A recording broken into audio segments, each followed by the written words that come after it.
Welcome to the 5th episode of the Mediasplainers podcast. I am here with Nat McPherson. Hey. And we are going to be discussing the Republican presidential candidates for the 2016 American election.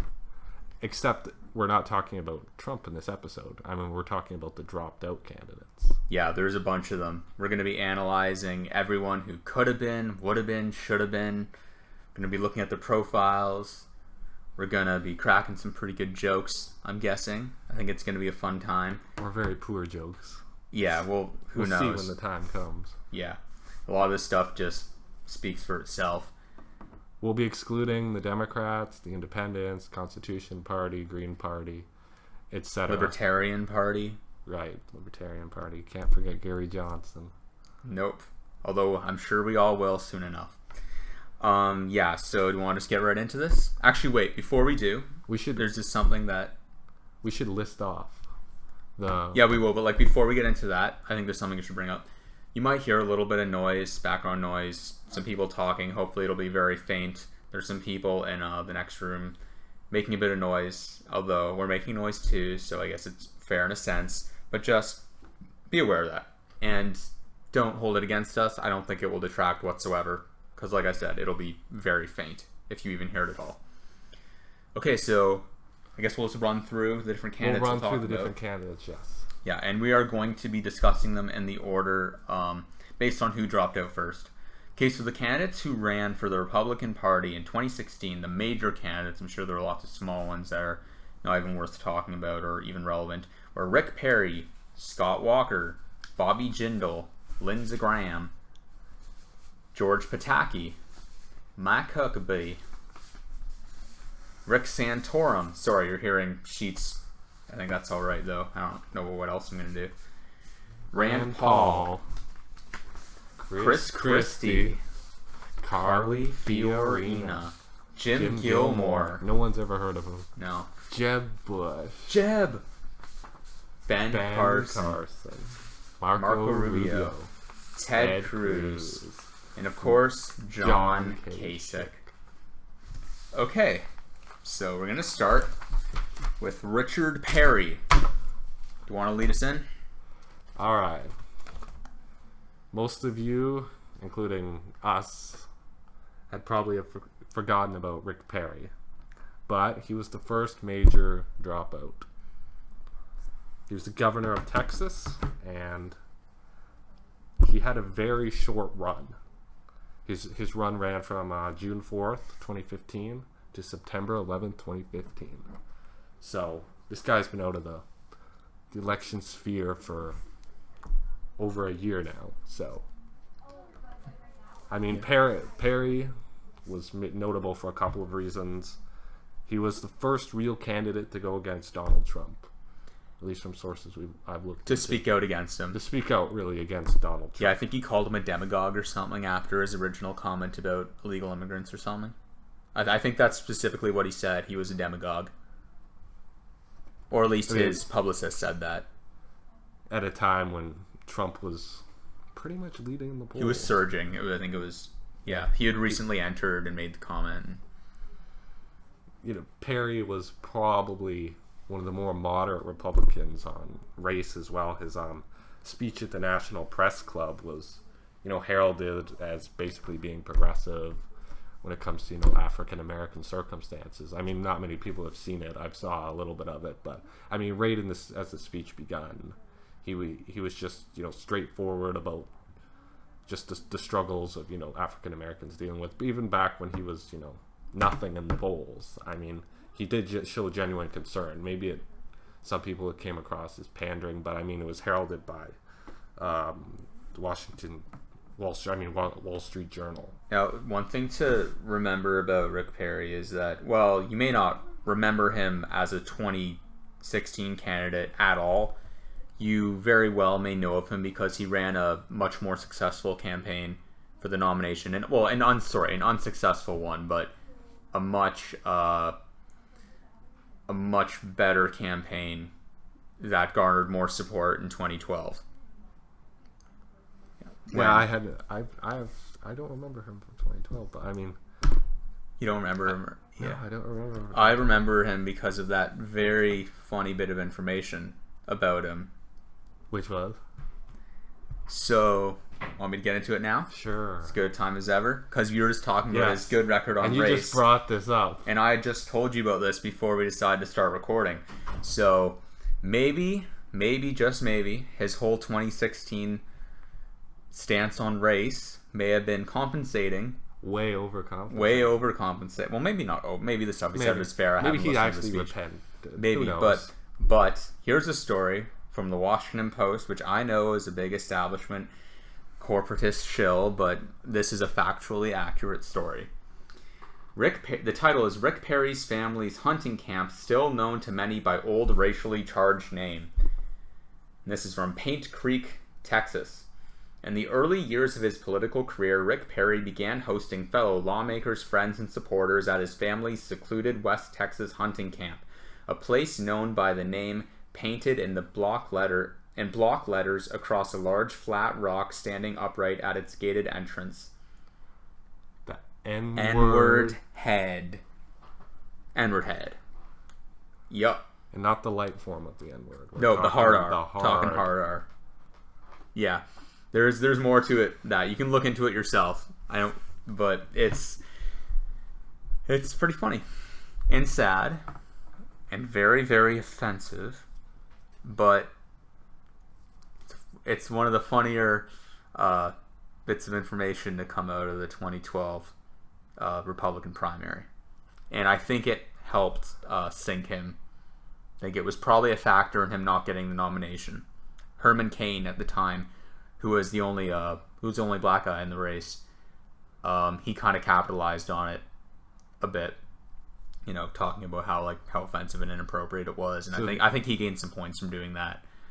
But yeah, it definitely hurt Rick Perry, and maybe rightfully so. But it could explain Rick Perry's repenting in 2016. I don't know though. I'm not going to presume to know for sure. It just seemed all the establishment Republicans, they mostly got slaughtered by Trump in the election. So I do wonder how much in their minds that actually was. I mean, now Rick Perry in his campaign, in his speech, he said, "I'm proud to live in a country that has an African American president." So, whether that's overcompensating or whether he actually believes it, I guess we'll never know.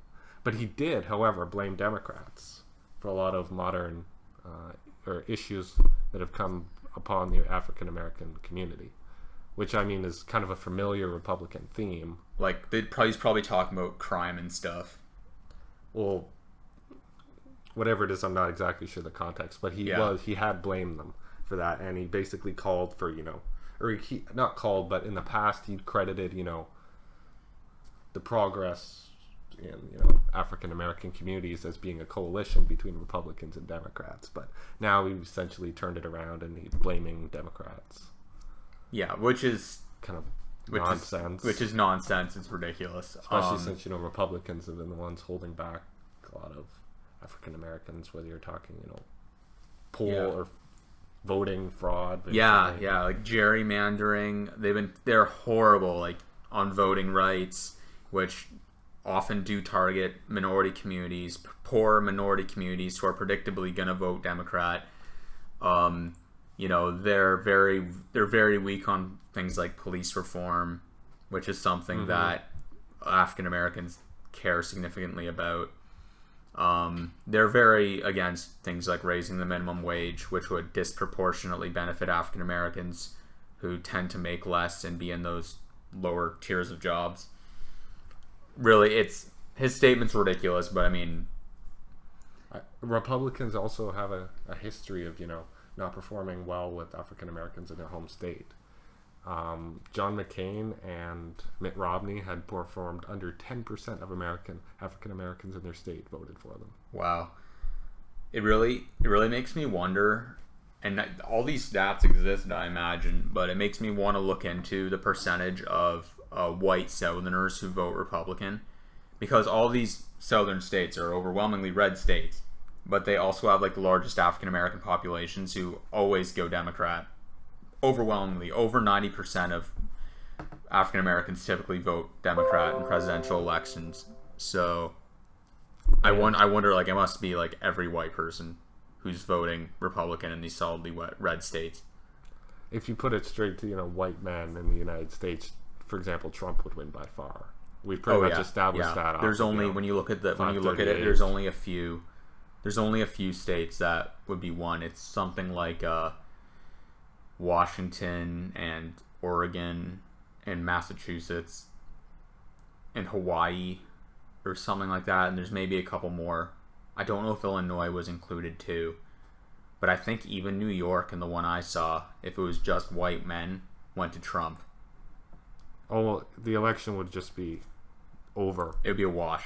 Now the thing is, if you replace that with people of color, as the term goes, they'd win. Clinton would win every state. Oh yeah, So we're talking. Was it every state? Every single one. State. Wow. I mean, Trump's poll was polling at 0% with African Americans. I mean, that's just in Ohio, right? That was one poll in Ohio where he was at 0. Was it? I think it was in Ohio. Yeah. I don't think he's nationally polling at 0. I think it's every time it's less than 10. Like, it's never been 10. Yeah. And statistically, it's absolutely terrible. Yeah, it's unbelievably low, and it's interesting because Trump has theoretically been. I guess we're talking about Trump now. We should really have stuck on Rick Perry. We'll switch. Yeah, we might as well just keep going with this. But Trump has actually been, in theory, like, reaching out to African Americans. However, I know there's a lot of black political commentators who are saying he's just virtue signaling to white people who are worried he's racist, which is probably an insightful point. But it's interesting that he's a Republican who's actually tried reaching out, whereas normally they don't, and he's doing worse than, like, Mitt Romney was or John McCain was. It's telling as to what black people think of Donald Trump. So I think we should probably move on now. Just to summarize, Rick Perry's actual positions, though, they're typical Republican. There's not all that much to say on them. I mean, he's pro-life, pro-gun, against the Iran deal, skeptical of climate science. I mean, nothing too spectacular. Yeah, like a solid social conservative. A typical establishment, quote-unquote, Republican. So that brings us to Scott Walker, who ran from July 13th, 2015 to September 21st, 2015. Yeah, Scott Walker, it's interesting that he was only in the race for such a short period of time, only a couple months, because I had heard a lot of people when he first entered say, oh, he could be the one because he's very popular amongst Republican governors and Republicans in his home state. Although he's a very controversial governor of Wisconsin, he's possibly best known as some kind of, like, union enemy. And there were massive protests against Scott Walker's policies in Wisconsin. He's very, very unpopular with Democrats and liberals. He's really regarded very poorly. He's kind of seen as evil by some. He's also extremely religious. He ended up endorsing Ted Cruz after he dropped out, which didn't take him long. Yeah, when you're polling nationally, like below 1%. So. Yeah, and as we said, he went from being considered top tier before he even ran to polling less than 1%, which just kind of goes to show that predictions mean nothing in this election. Here's a quote from him. As I mentioned before, he's very religious. I needed to be certain that running was God's calling, not just man's calling. I am certain this is God's plan for me. So yeah, pretty religious guy. As you know, if you've listened to our other podcasts, we're atheists. And I don't think being that religious is a very attractive quality in a candidate for me. It's one thing even to say, oh, maybe God wants this for me, but the people who go ahead and they say that I am certain of this, that this was my destiny, like and then they end up losing anyway. I mean, it's just not.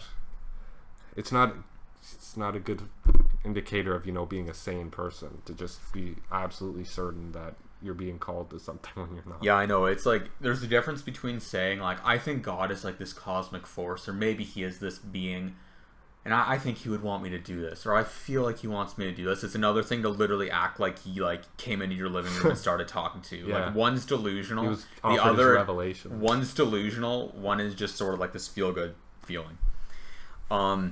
What's interesting is that, and I think this is due to an oversaturated market, because there's so many other popular Republican governors and technocrats and everything that were running against him, but he actually fundraised very poorly.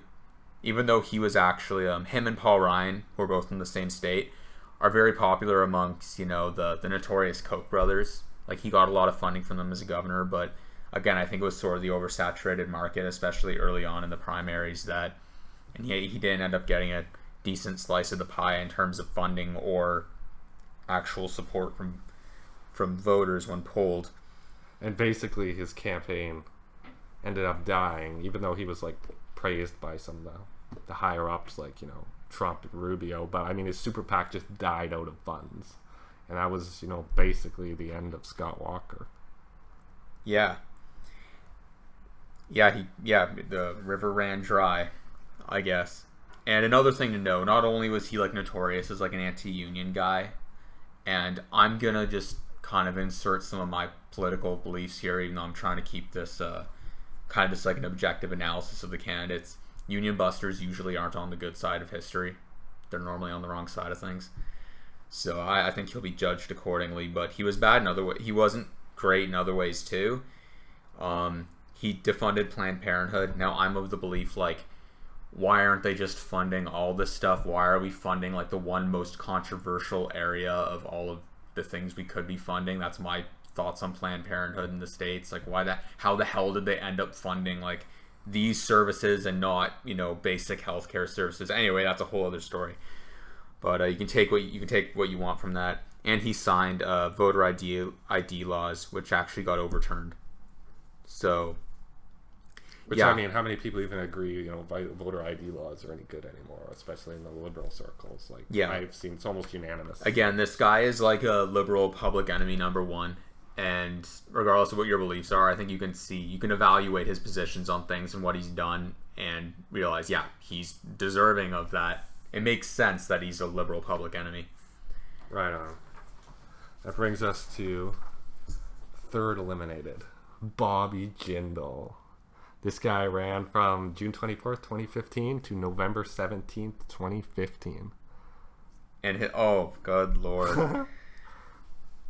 I didn't even know this was his slogan. I wasn't really paying much attention to, Bobby Jindal. Yeah, no one was paying much attention about But yeah, Steven uncovered that his slogan was tanned, rested, ready. And he got criticized for not respecting his Indian heritage, which was and not Indian Native American, from the subcontinent. Oh right, I actually wasn't sure on that because I was just reading a bunch on him. I didn't see that, but apparently, that's all how it led into his actual slogan, because, or at least people assume that because he's been criticized because he's sort of like a sellout to his heritage. People basically called him I'm not saying that myself, but.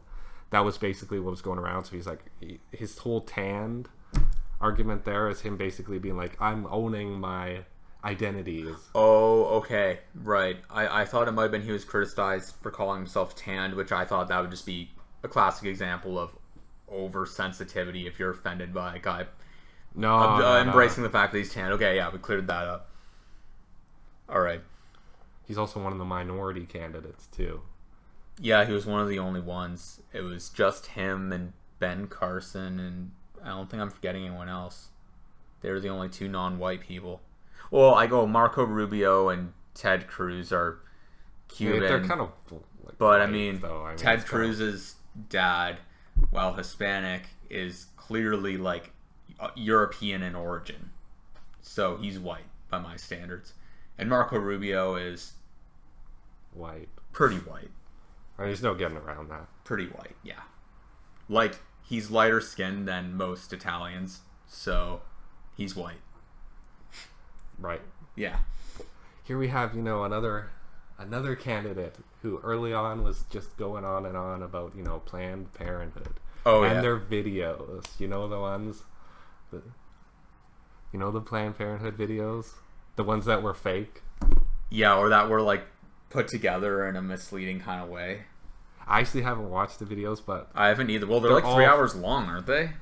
I don't even know, but apparently they're so bad. They're just, I mean, they've been like infinitely discredited by this point. I mean, Yeah. but early on, it was one of the Republican talking points. I mean, how many times did we hear it? Was it Ted Cruz, Carly Fiorina? Oh, Fiorina, who we're going to talk about later, was all over these. She was all over them. And now, honestly, I haven't seen them. I don't know enough about them. I'm kind of actually going to refrain from weighing in too much on these. But yeah, do you want to carry on? Sure, right, yeah. It's certainly a point of contention for a lot of people, this obsession with the videos. I mean, Bobby Jindal's positions, again, early on in the what early candidates eliminated, a lot of them had, very typical positions. I mean, this, again, he's anti-homosexual, he's anti-global warming. He wants national stand your ground laws. He's a really big gun guy. It's a lot of standard stuff. Like, I mean, yeah. And he went to this he was one of the Republicans that went to the National Religious Liberties Conference with, Ted Cruz and Mike Huckabee, and all the other fanatics. Where the host called for. He either had called for it in the past, or did he call for it there? I believe he called for it there. There, but don't quote me on that's what I thought too. Remember Harris didn't Harris retweet one of those videos? I think he did, yeah. Yeah, I think it was right there. The host had called for the killing of homosexuals. And he was doing it in such a, fanatic way, too. He was just, like, having a meltdown. Now Jindal, despite being Indian, he's Christian. Or at least proclaims to be, because I don't know if you could become governor of Louisiana and not be Christian, let alone Hindu or Muslim, or Indians typically are. But yeah, he's a pretty standard Republican. I remember he said early on, we gotta stop being the party of stupid people. Then immediately afterwards went on to explain his platform, which was kind of the same stupid Republican horse shit that all the others are pushing. It's like, okay, man. Wow, you're really standing out. And then people wondered why Trump or someone to break up the establishment got as far as he did. I know, 'cause so with so many of these early people, it's like they all have the same policy positions. Yeah, like it's true. If you all have the same positions, when there's some exceptions, one of which is coming up next. If you all have the same positions, and there's a guy with some very different positions, and there's 16 other people like you that all have the same positions, you're gonna split the vote, and the guy with the unusual views is gonna win. Like that's how it works. There are a few exceptions, which we will talk about soon. Yes, that have they are coming up. Yeah. I think we can put Bobby Jindal away. Yeah. Bye, bro. Forever. Next up is one of the biggest rebel candidates. He's also my favorite Republican too. He's my favorite rebel. He's a badass. He is one of the few who has not endorsed Donald Trump. Yes. And I actually really respect that at this point. He ran from June 1st. I'm getting ahead of myself. His name here. Lindsey Graham. Yeah, Senator Lindsey Graham of South Carolina. He ran from June 1st, 2015 to December 21st, 2015. And even after his run, he's still been in MSNBC talking about Ted Cruz. I mean, he was rooting for Ted Cruz over Trump, and then basically he was like, I'm not even going to endorse Trump. In the campaign, in the debates, he was often at the kids' table, as they call it, which I think was disappointing, because even though he was polling, he never polled above 2%, he deserved to be polling better. This was a guy who... He actually knew his stuff. He knew his shit. On foreign policy, he could point to countries on a map, talk about the recent history of the countries. He's actually informed about the world. People say he's too hawkish. I guess he's the opposite of Gary Johnson, who knows nothing but says that's a good thing, because it means he can't do anything abroad. But Lindsey Graham actually knows. He's actually done his homework about stuff. He's been a senator for a while. He's a good debater. He's funny. He's entertaining. He should have been in the main debates. Absolutely. But yeah, throughout those debates, this is, I guess, the point I was originally going to make. He did call out Trump multiple times. He went pretty hard on Trump. He straight up called Trump a jackass after Trump had insulted John McCain, who I believe was his friend too. Yeah, they're very close friends. Actually, Graham, McCain, and Hillary Clinton were actually apparently very good friends for a while. He used to travel together and everything. I don't think they still are. But yeah. He said, if we nominate Trump, we will get destroyed. And he said, and we will deserve it. Yes, and we'll deserve it. That was the best part of it. Yeah, he went really hard on Trump. And like we said, to this day, he hasn't endorsed Trump. Originally, he endorsed Jeb Bush. But then, as we mentioned, even though he hates Ted Cruz, like, him and Ted Cruz are antagonists in the Senate. And Lindsey Graham voiced his hatred for Ted Cruz in a very clever way when he said, if you killed Ted Cruz on the floor of the Senate and the trial was held in the Senate, nobody would convict you. Which was... But then he ended up endorsing Ted Cruz. The only reason he endorsed... He wasn't like one of the sellouts who endorsed Donald Trump. No. He basically said, that the choice between Donald Trump or Ted Cruz getting the nomination was like being shot or poisoned. Yeah, he said he hates both of them, but he bit the bullet and decided he thought that Cruz... I disagree with this, but he thought that Cruz was the lesser of the two evils, and maybe he thought Ted Cruz was the best shot of them winning. And I don't think he necessarily wants Ted Cruz. He would want Ted Cruz to be president, but I think he maybe thinks that Trump could harm them down ticket, which is what a lot of these establishment guys, if you can count Graham as an establishment guy, are really worried about. No, they don't really care who's going to become president. It's more about whether Trump will hurt them down ticket. So that's probably why he bit the bullet and supported Ted Cruz. He also said, though, Ted Cruz had a better shot with Hillary Clinton than Donald Trump. He basically said Trump gets wiped out. Ted Cruz, he at least makes it competitive. Yeah, but I think he's a little more... Because I know he hates Ted Cruz, and I know that he personally actually doesn't, I think on a personal level, from everything I've heard, doesn't really dislike Hillary. He has to do the whole email Benghazi thing as a Republican, but I think personally he probably is a lot more concerned about the effects someone like Trump would have down ticket for Senate and congressional candidates than he is about which one to become president. And I mean, one of the more relevant facts of Lindsey Graham is he actually accepts the climate change consensus, which basically he said, I'm not a scientist, I don't know, but he said something like 90% of scientists believe it or are telling me it's true, so I accept that it's true, essentially. Yeah, I think he actually helped craft some cap and trade legislation. I don't know if it went anywhere, but he did. That's an area where he's just way above any other Republican that ran. Right.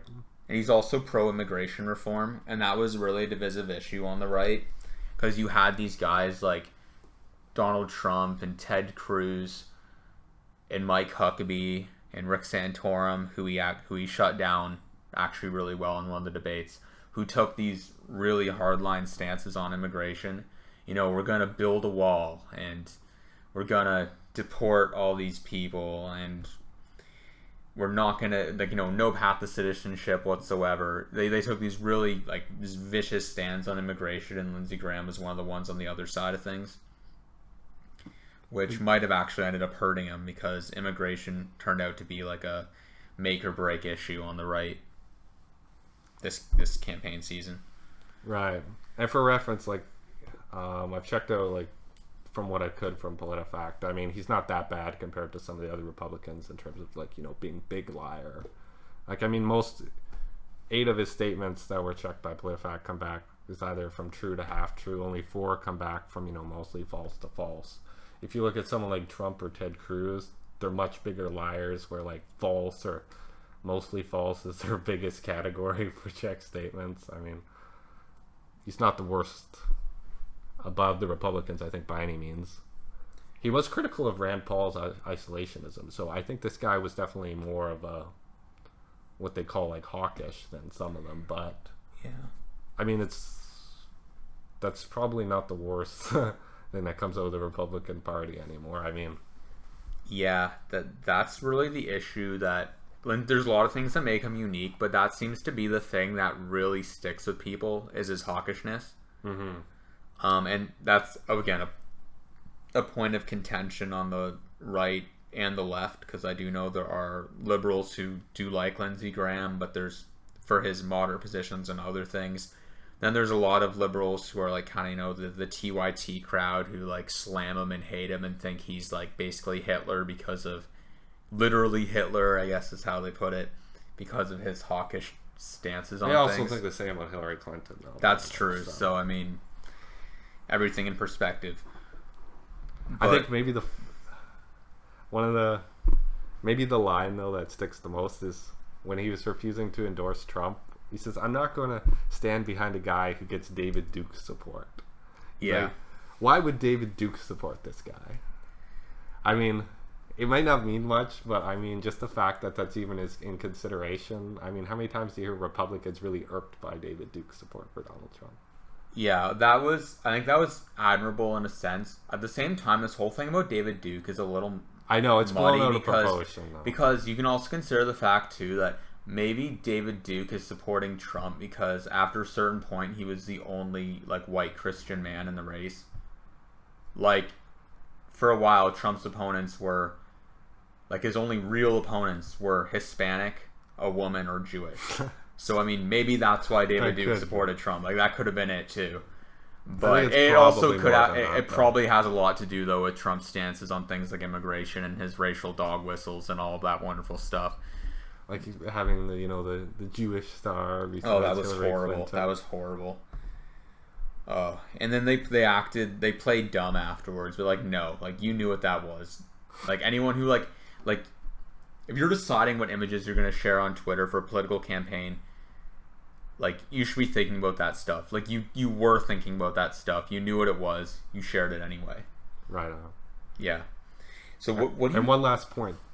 Lindsey Graham's basically his ideal best candidate was John Kasich later on, at least after Jeb Bush dropped out. Yeah, but I don't think he thought John Kasich had a chance. He didn't. That was what he thought, basically. He didn't have a chance, which is the reason. No. He basically was like, I guess I got to suck it up and stick with Ted Cruz. Maybe before we leave Lindsey Graham, one thing I want to talk about is, what do you think of his foreign policy as a whole? Like, I don't think he's hawkish, but he's not immoral. Like, I feel like if Lindsey Graham was president, America would be involved in a lot of different places, but I don't think they'd be carrying out war crimes.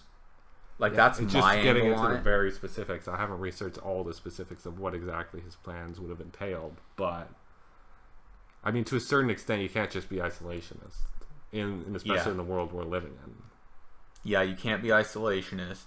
But at the same time, there's the whole debate over like whether a no-fly zone is a good idea in Syria or not. Yeah, and like that's exactly where it gets tough. Like Lindsey Graham, while I agree that Assad is a really bad person, and I'm torn over whether he should be taken out or not, and what the best way to do it would be. He was very, very sure of his position on that. Like, if Lindsey Graham was president, he would absolutely be taking out Assad. Like, before the no-fly zone can even be instituted, Assad would be gone if Lindsey Graham was president. I think so. No, Lindsey Graham, yeah, he's extremely anti-Assad. He made that clear from day one that like ISIS and Assad both have to go. Now, I don't know, like, he didn't really lay out his plan for what would happen afterwards. But, okay, and maybe I was exaggerating, like, he'd be out before the no-fly zone was even instituted, like, it would go the other way. No, that, it doesn't work that way, that's rhetoric. I'm using rhetoric. But, yeah, he does have hardline stances on a lot of global issues. I don't think he's wrong in the cases of some, and I think, again, he's actually informed, and I don't think he's going to go around, like, committing war crimes and implementing his plans. But I don't think he's super nuanced when it comes to decision making abroad, and I think that when you look at some of the quagmires in the Middle East right now, that's not a great approach to go at them with. Again, like, without going into much specifics, that's Syria might just be an example of like, you look at a situation like that, a lot of people look at that and they don't want anything to do with it, and because they're just so confused they don't know what to do. And I think it's justified to look at that with concern and with uncertainty, but like, he was pretty sure of himself there, so I don't know, I wouldn't want to rush into things, whereas that kind of seems to be his sort of, or at least style when it comes to rhetoric. I guess that's me trying to sort of deconstruct Lindsey Graham. I don't know if I did a good job or not. But all right, so now we're going to go to the next candidate, George Pataki. What really made George Pataki stand out was basically his liberal stances. I mean, he was still a Republican in a lot of ways, but I mean, like a fiscal conservative, probably. I'm not sure technically, Okay. but he definitely had more liberal stances when it came to, you know, abortion, gun control, environmental protection, and homosexuality. Yeah, just gay marriage. Sounds good with me. I mean, when you're talking Republicans, yeah, I mean, most of them are dead set against abortion. Most of them have issues with gay marriage. I mean, the candidates. Yeah, and there's the rub. What? Never mind. Now, George Pataki ran from May 28th, 2015 to December 29th, 2015. Basically, this was one of the least partisan Republicans in terms of his general attitude. I mean, in his announcement video, basically, it wasn't trashing the Democrats or anything. He basically wanted, you know,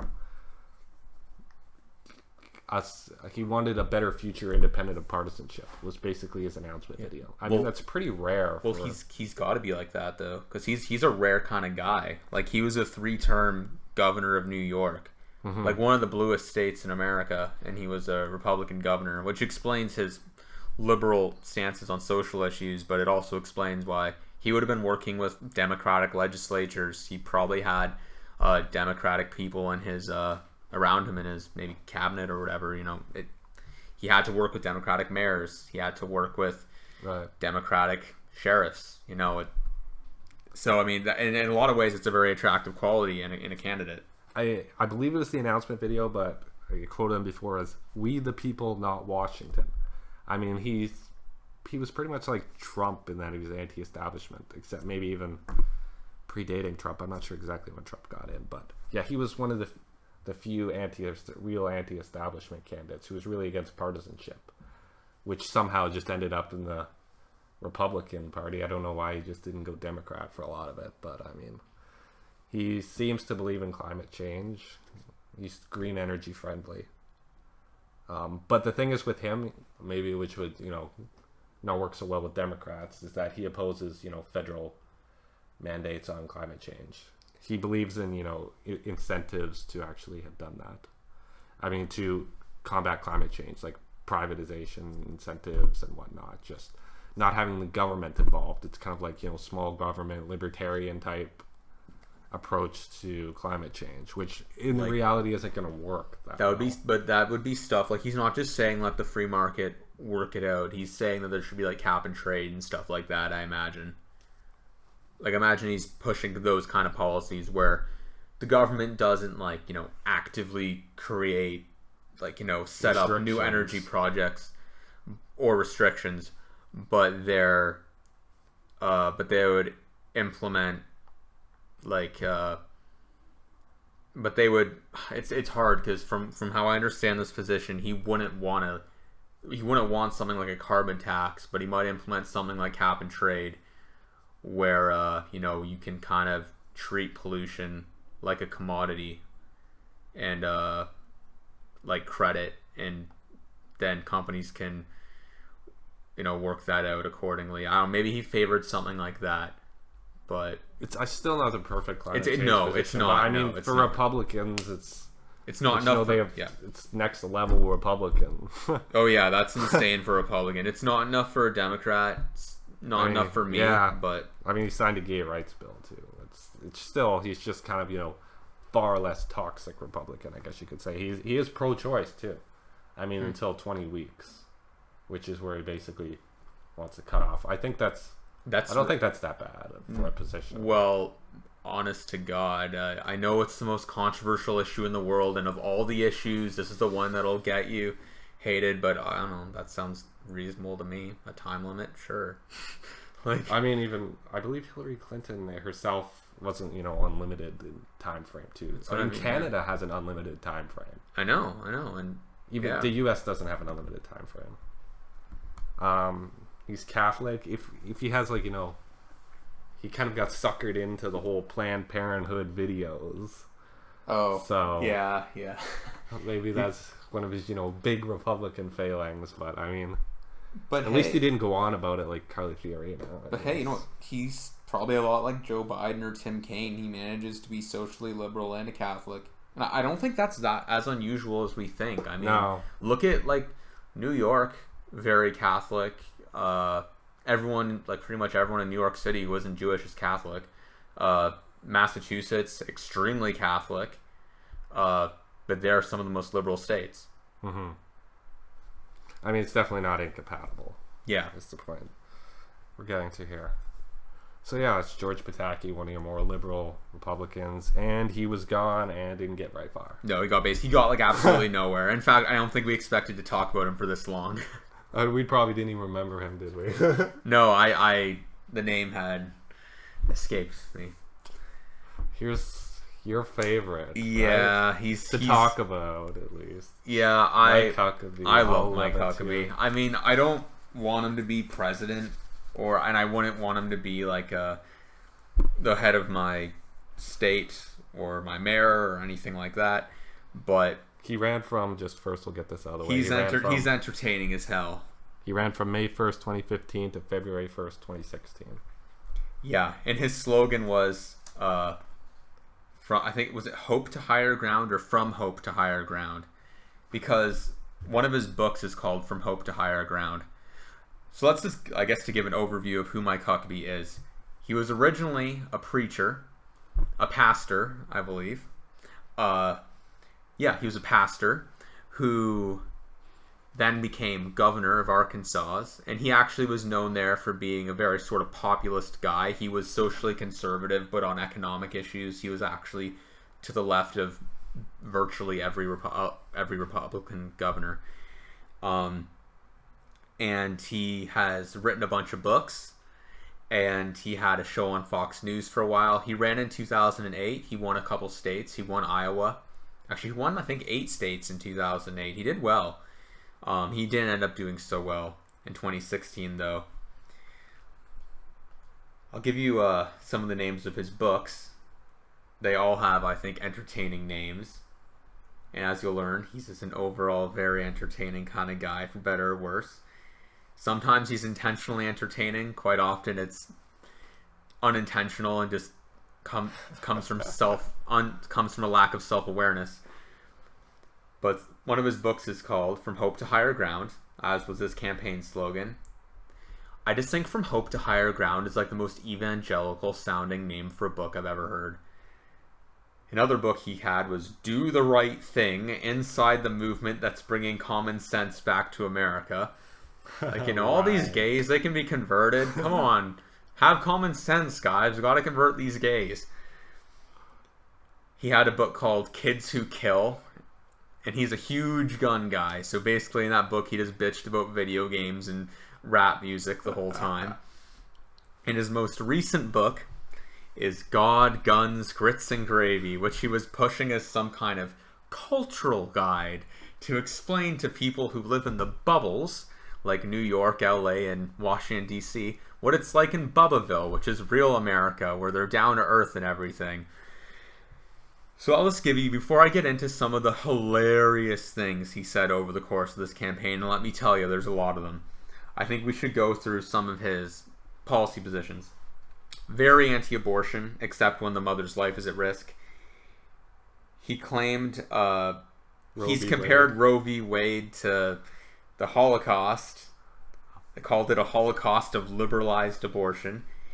He's pro-death penalty, even though he's extremely religious and never shuts the hell up about Jesus. He's pro-private prisons. He wants more prisons, because, we gotta lock all these thugs up. All these thugs gotta go somewhere. He opposes, and he would arrest more people for using medical marijuana. He's very anti-drug. I mean medical marijuana. Yeah, Just this is the medical medical marijuana. use This of isn't even recreational marijuana. This guy does like there's a level here. There's people who want to legalize all drugs, decriminalize all drugs, with and usually those people want to legalize marijuana. Then there's ones who want to decriminalize marijuana. Then there's ones who want to decriminalize medical marijuana, and then there's Mike Huckabee, who wants to throw more people in jail for using medical marijuana. He's against stem cell research. He flip-flopped on cap-and-trade emissions programs, which I guess was admirable when he supported them. He's very anti-gun control, although at the same time he's supposedly very anti-crime and anti-terrorist, even though he's just like every other Republican, he's against the Affordable Care Act. Yeah, he's against the Affordable Care Act. I think he's actually in the past pushed like a bunch of BS medicine and stuff like that. He opposes same-sex marriage. Go figure. Which was out. He's very anti-gay. He doesn't believe in evolution. I think he tried to weasel out of a lot of those questions in 2008. Also questions as to how old the Earth is, because he's a former pastor. He's an evangelical. He's really the only real, in my opinion, like staunch kind of Christian right populist kind of guy, like a standard Christian right guy that ran in this election. Yeah, and on foreign policy, he's actually, the funny thing is he's unbelievably hawkish. Like, you don't really take what he's saying seriously because you don't expect him to become president. It just sounds like a bunch of hokey stuff he's saying to sound good. But he's really hawkish when you actually stop and think about the stuff he says. Like, we gotta get people on the ground to fight ISIS. This is chaos. It's like an existential threat and all this kind of crap. He's the biggest supporter of Israel ever. He even went to like one of the illegal settlements in Israel to raise money. Oh my god. I know. And honestly, I don't think it's because he actually cares about the Jewish people having a homeland. I think it's because he thinks that's where Jesus is coming back, is my theory. Like a lot of Christian Zionists, they could care less about Jews. Half of them are like anti-Semitic anyway. They just want Jesus to come back. And I think it's time to get into some good old Mike Huckabee quotes. Now, I don't have these written out specifically, but because I'm a Huckabee enthusiast, I have them basically all memorized. I have a list here to jog my memory of each one. Okay, so first of all, this isn't really a quote. He wrote like a long Facebook post about this just before, I think it was just before he ran, or maybe it was right after he declared that he was running, where he defended Josh Duggar and the Duggars in general, even though they were enabling child abuse, and the one Duggar kid, I think it was Josh Duggar, was abusing his siblings, and he wrote this really creepy Facebook post defending him. You can look it up. And in his like first real campaign speech, where he was really rallying everybody, it was a really fiery speech, like speaking to the people, At one point he made a lot of crazy claims. Like he said that Benjamin Netanyahu is a Churchill in a world of Chamberlains and all this. He loves Netanyahu, obviously. But the one quote that he really got taken down for was, he was talking about the transgender bathroom thing, and he's like, you know what? When I was in high school and after gym, I would have loved to be able to just say, Coach, I'd like to shower with the girls today. Wow. And, that got a lot of pushback. Again, not a very self-aware comment. I don't think he self-cares. I don't think he cares. Does not give a fuck. And a quote that really got a lot of blowback. We mentioned how pro-Israel he is. He made a very insensitive quote to Breitbart News in an interview. He said that on the Iran deal, he said, it is so naive that Obama would trust the Iranians. By doing so, he will take the Israelis and march them to the door of the ovens. He actually said that. That's a real quote. That's not a quote by some like fringe candidate who got nowhere. This is a quote by like a mainstream Republican candidate. Right. And afterwards he said that, the response from the Jewish community has been overwhelming, Anderson, or whoever he was talking to, but oh god. Unbelievable. I know. And when pressed about his foreign policy and about ISIS, he said, and I love this quote for a lot of reasons. I'll break it down. I'll break down why afterwards. He said, wherever there's an ISIS target, we have got to bomb the daylights out of it. Make it really unpopular for people to join this just diabolical group of people. We have to make sure they know that if you join ISIS, you are signing your death warrant. And, okay, for one, I love how he thinks that, like, people in government right now in the army are just too stupid to think about the possibility of bombing the daylights out of ISIS targets. It's like all the military generals, they're just all incompetent. Yeah, they've just never considered the obvious solution that you should bomb the daylights out of them. It's not like there's real humanitarian reasons why they don't do that. Or civilians, or... Yeah, I mean, humanitarian collateral damage. Yeah, I know. But then also, like, he's talking about how, like, we gotta make sure they know that when you join ISIS, you're signing your death warrant. A lot of people literally join ISIS to die a glorious death. Like, that's the thing that he doesn't understand. Yeah, exactly. Like, he doesn't know shit about, like, the jihadist mentality. Anyway, that's Mike Huckabee on the Iraq debacle. And speaking of the Middle East, on the Syrian refugee crisis, he said, "Look, we gotta wake up and smell the falafel." Yep. Wow. And when asked about Black Lives Matter, this was like right when Black Lives Matter was really getting popular in the campaign. His response was, "Well, when I hear Black Lives Matter, I think, well, golly, of course they do. But all lives matter, and I think Martin Luther King Jr. would be appalled that we're valuing some lives more than others." So, regardless of where you stand on all lives matter versus Black Lives Matter, he was, speaking for Martin Luther King Jr. That's not something a lot of people feel comfortable doing, but you know what? If anyone knows what... Yeah, if Martin Luther King were here, he'd agree with Mike Huckabee. That's one thing we can count on. Yeah, they're really one and the same. Because, it's not like Martin Luther King was also a champion of, like, the anti-war movement and workers' rights and all this other stuff, too. No, he was just an all lives matter kind of guy like Huckabee.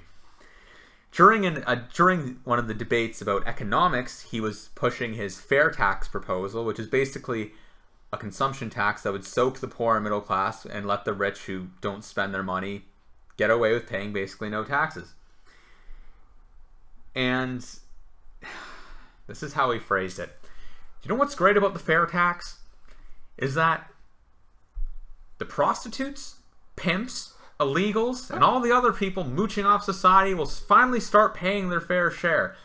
He could have just said bartenders and waitresses, but no, he has to make it about sex.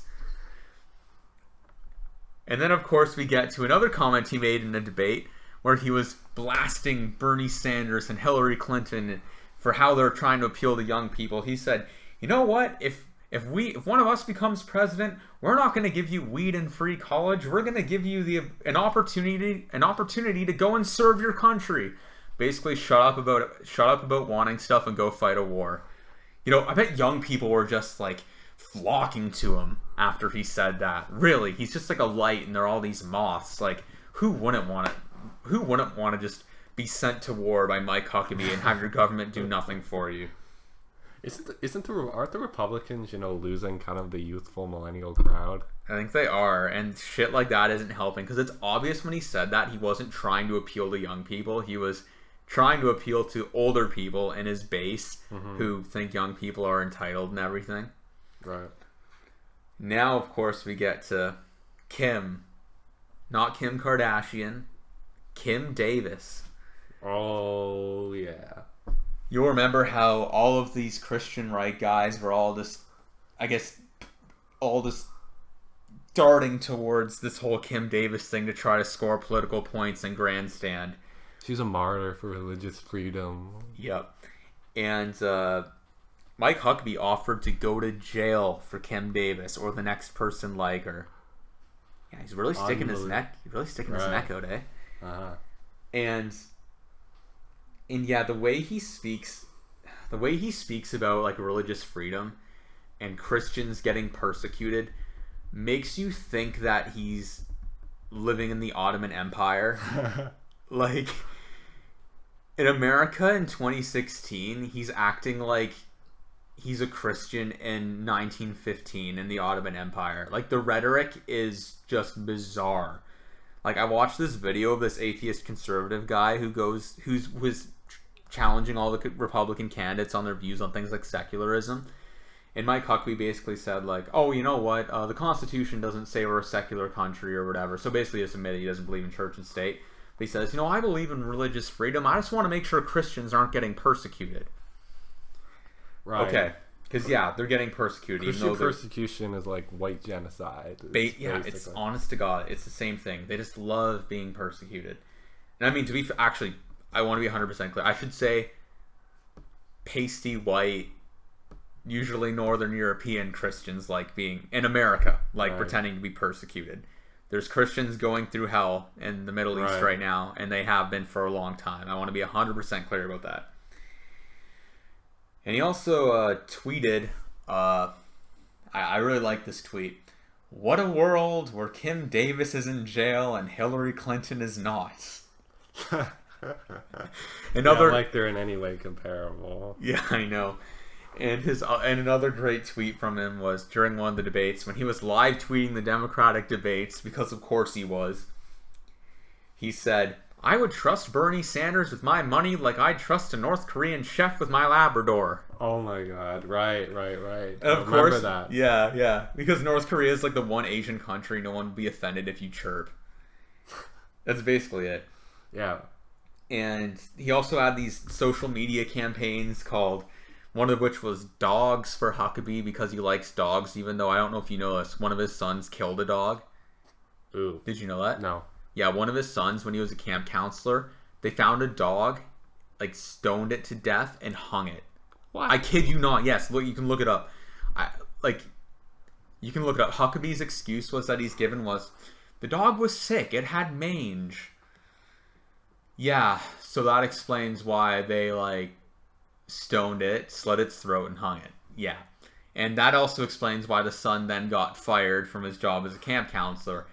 Yeah, because, typically people don't get fired for, humanely putting an animal out of its misery. Anyway, that's a whole other thing we can get into. But that story exists. Maybe I shouldn't say for certain that it was as bad as it sounds, but if we're going to call a duck, it looked pretty bad. That's quite a duck. Also, this guy, she's just, fountain of humor. He was criticizing Obama, I believe, for letting his daughters listen to Beyonce. That's one I forgot to put down. Yeah, but it gets even better because when he refers to Jay-Z, he says Jay-Z may be crossing the line from husband to pimp by exploiting his wife as a sex object. And that's okay. And I think you don't have to be a raving SJW to see the racial dog whistles there. I don't even know if it is or it isn't. I think this guy just hates sex so bad though that he loses his mind every time anything sexual goes on. But he was he's talking about Obama and then he links it to Jay-Z. We're kind of talking a lot of black people here. Yeah, he does. So there may be some racial undertones. I saw this old clip from his show where he had this wonderfully polite and cordial conversation with Michelle Obama. It was from 8 years ago. It was weird, but that exists. So he's capable of not being a dick to her, but he's been a dick to her a lot lately. And before I get into some of these other quotes I think you had a few that you wanted to talk about. Yeah, right. Yeah, I'll give them. I had to get these down because I couldn't just paraphrase them because they're just so perfect in their original context. Yeah, I excluding didn't have, minor errors. I didn't have time to write I didn't have time to write them all out perfectly, but I have a pretty good grasp on them because a lot of them are from videos. Right? Most of these are almost entirely accurate. There might be a couple translation errors or journalistic flaws, but Here's another quote from him. Most single moms are very poor, undereducated, can't get a job, and if it weren't for government assistance, their kids would be starving to death. Yeah. I mean, it's just like so offensive, like the way he says it, though. It's kind of like you can make the point that like there are a lot of single mothers, particularly African American single mothers, who have not been given a good education and who are poor, but.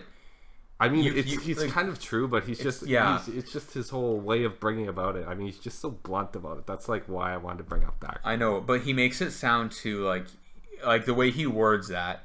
It like it's clearly sexist. It's clearly not compassionate. Yeah. Like you know, Hillary's got her flaws, but he's not exactly saying this in the context of like, oh, I'm out there championing welfare. Yeah, like when Hillary talks about like you can even tell this right now, like. There's a reason black people like Hillary. It's because when she talks about their issues, she isn't just pandering to them. She isn't just obviously pandering, like just obviously pandering, like Trump is obviously pandering, and two, she isn't like trash talking them at the same time, or like painting such a negative image or in such a negative way, like Huckabee does. I mean, this guy, to reinforce, like, maybe this guy is sexist too, but I mean, listen how he talks about Republicans and women. Like, I mean, he's like, the fact is, the Republicans don't have a war on women. They have a war for women to empower them to be something other than victims of their own gender. I mean, just how insulting is that, though? I mean, after all the garbage Republicans have put women through for how long? And they're just going to be like, we're empowering you to stop being victims. I mean, what the hell? Yeah, like, it is one thing to say, like, I think that on the extreme left, victim culture is a problem. I don't think it's a good thing. But when you look at the Republicans over the last 30 years, like, all of the legitimate problems that women have are because of them. And, like, I'm willing to say that. That sounds partisan, but... I would challenge you to like prove otherwise. That like they haven't created most of the problems. I believe it was Phil Play who said that, you know, facts have a liberal bias, and as much as, you know, it's easy not to take a side, there's only sometimes one side to these problems, and it's Republicans. Yeah. And I guess is that everything you had on Huckabee? Well, just to finalize, he also says, I'm not a hater and I'm not a homophobe. Oh, yeah. I'm not homophobic, sorry. Actions speak louder than words, and even your words would suggest otherwise, Huckster. And just to finish off with a few things that happened more recently, right before he dropped out, right before the Iowa caucus, where he ended up not doing very well despite winning it in 2008, he released this desperate Adele parody, a parody of the song Hello, and it was trying to encourage people to vote for Huckabee. Like, it was like, hello from the caucus night. If Bernie wins, I'm gonna die. And then it's like, this crazy circus has gone cuckoo kajoo, and Huckabee is the guy that's long overdue. It was cringeworthy, and Adele got all outraged. That's what always happens when Republicans and conservatives try to use people's music. Because, like, the only musicians that are conservative are, like, Kid Rock, who are, like, not libertarian, but, like, conservative, are, like, Kid Rock and Ted Nugent, who Huckabee has played with, because Huckabee himself is a musician, so you can add that. He's actually a pretty good bass player. Bass, yeah, right. Yeah, he's actually kind of cool in some ways, to be honest. There's like this cognitive dissonance with Huckabee. In some ways he's really cool, but then in other ways he's like such a buffoon. Like such a bumpkin, I guess. I mean, he's just entertainingly evil. It's just how I describe. He's very well spoken too. Like the guy's witty and sharp and never skips a beat. But yeah, there's a few other things that have happened very recently. One of which that I found pretty funny, and this has been covered by a lot of people on YouTube, was he was talking to Megyn Kelly, because he's on Megyn Kelly like all the time. And you know, he's a big Trump surrogate now. He made this really bad analogy. I'll try to quote it as verbatim as I can. Look, this is after Pussygate broke. Huckabee said, "Now look, Donald Trump isn't perfect. You know who he's like? He's like Captain Quint from the movie Jaws. He's vulgar. He smokes.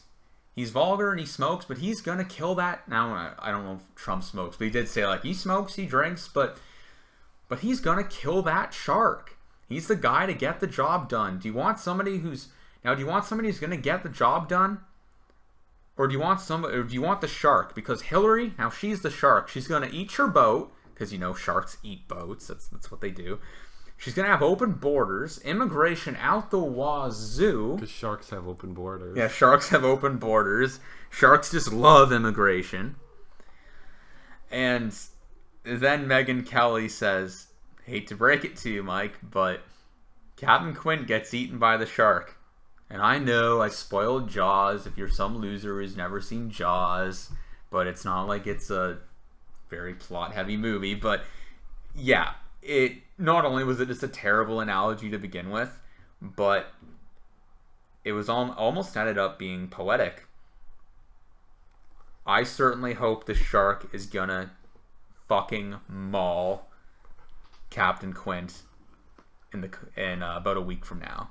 I want to see a mauling of Captain Quint 10 times worse than what we saw in Jaws. Right on. I think there's a statute of limitations, on spoiling things. If it's like 40 years, I think we don't have to worry about spoilers anymore. That's true. Yeah. If you should have seen Jaws by now, and it's so classic that you might know that he dies anyway. So this brings us to Rick Santorum, another big Christian right guy, one of the biggest conservative Christian right guys. Yep. This guy ran from May 27th, 2015 to February 3rd, 2016. I think we should say about Rick Santorum, like some of the others, he didn't do well in this election, but he ran in 2012, right, and did quite well. We should just get that out of the way. So, like, that's how most people know him. Yeah, anyway. You're more familiar with the 2012 election, so I mean, if there's any of these candidates that perform well, you can know that. Yeah, I thought we should lay that out first. Yeah. So of course here we have another Catholic. He's got a lot of these nice traditional opinions. Yay! He opposes same-sex marriage. He opposes birth control. Birth control. Contraception. I don't think he said it should be illegal. I think he just strongly discourages it. There's a distinction too, but I mean, just like morally, this guy's against birth control. I mean, he's anti-gay marriage. He's anti-civil unions. He actually was pro-choice at one point. That's really interesting.